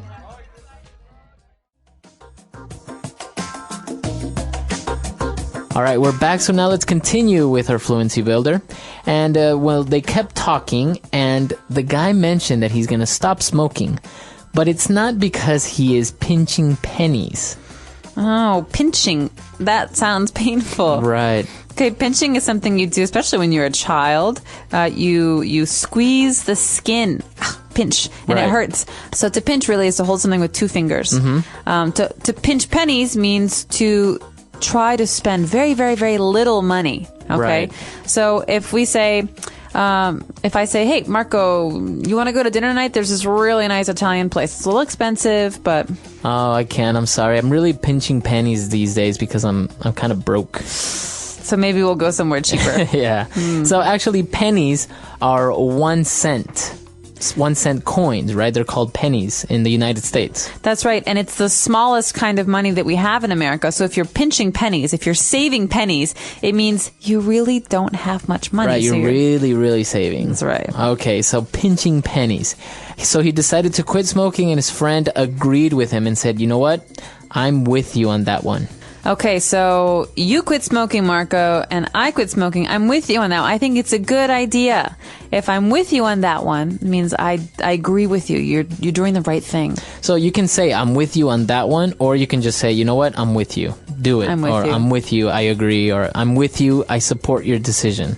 So you are going to go skydiving in a couple weeks. That means you're going to jump out of an airplane.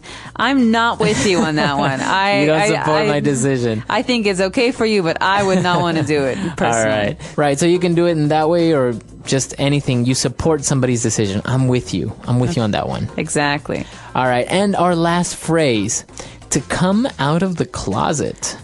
So who's in the closet? Why is somebody hiding in the closet?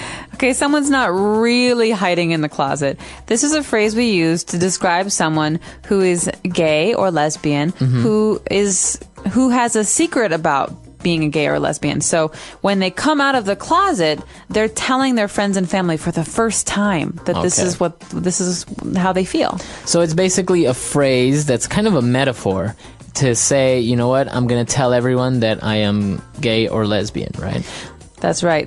Well, it's because in English, oftentimes a closet is a place where we keep secrets. Okay, and so to come out of the closet means to share your secrets with people. So sometimes in English you say you have skeletons in the closet. That's right. This is a little different. Maybe I killed someone and it's a skeleton in my closet. It's a secret that I keep. But a skeleton in your closet can also be a very big secret, like you were once married and you never told anyone. Yeah. Right? Or I have 2 kids and I never told you guys.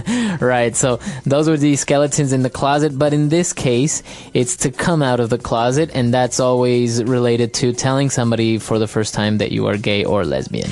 That's right. And we don't say it about being straight, which is the opposite, which is men who love women and women who love men. Right. You don't say it about coming out of the closet there. You say it about being gay or lesbian. Okay. So very interesting. And so I think we should listen to this dialogue for the last time, and we'll be back to talk a little bit more.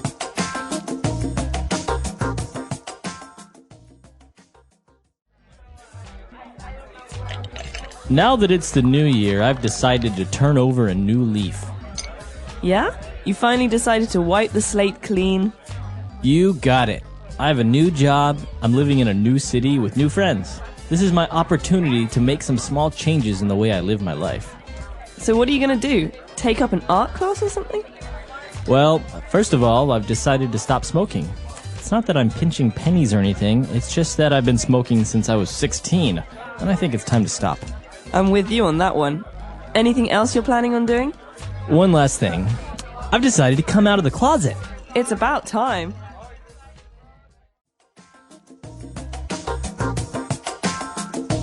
All right, we're back. So this is very interesting, and these phrases are so common because if you have a fight with somebody, you say, you know what, let's just wipe the slate clean and start all over again, or let's turn over a new leaf, let's stop fighting. And especially in New Year's, right? Everyone makes a promise to start fresh. That's right. Well, the new year, you can use a new calendar. You can take a fresh perspective on your life. It's refreshing. And I think it's good that we do this. We evaluate the things that make us happy and we evaluate the things that make us unhappy. And part of that means turning over a new leaf. Part of it also means apologizing to people. Right. Or trying to make the relationships in your life healthier. And I think it's very healthy that the person in this dialogue says, listen, I'm finally going to come out of the closet. I'm going to be honest with my friends and family. And that's really interesting because, as we said, to come out of the closet is a phrase used in English and mostly related only in this context. So you might see it in TV shows or in a movie. And but it's an interesting topic, still debatable all over the world about, gay marriages and things like that. That's right. So we're curious about your New Year's resolutions. Are you going to be wiping any slates clean? Are you going to be doing anything differently this year? Let us know on our website, englishpod.com. We look forward to hearing from you, and until next time. Bye, everyone. Bye.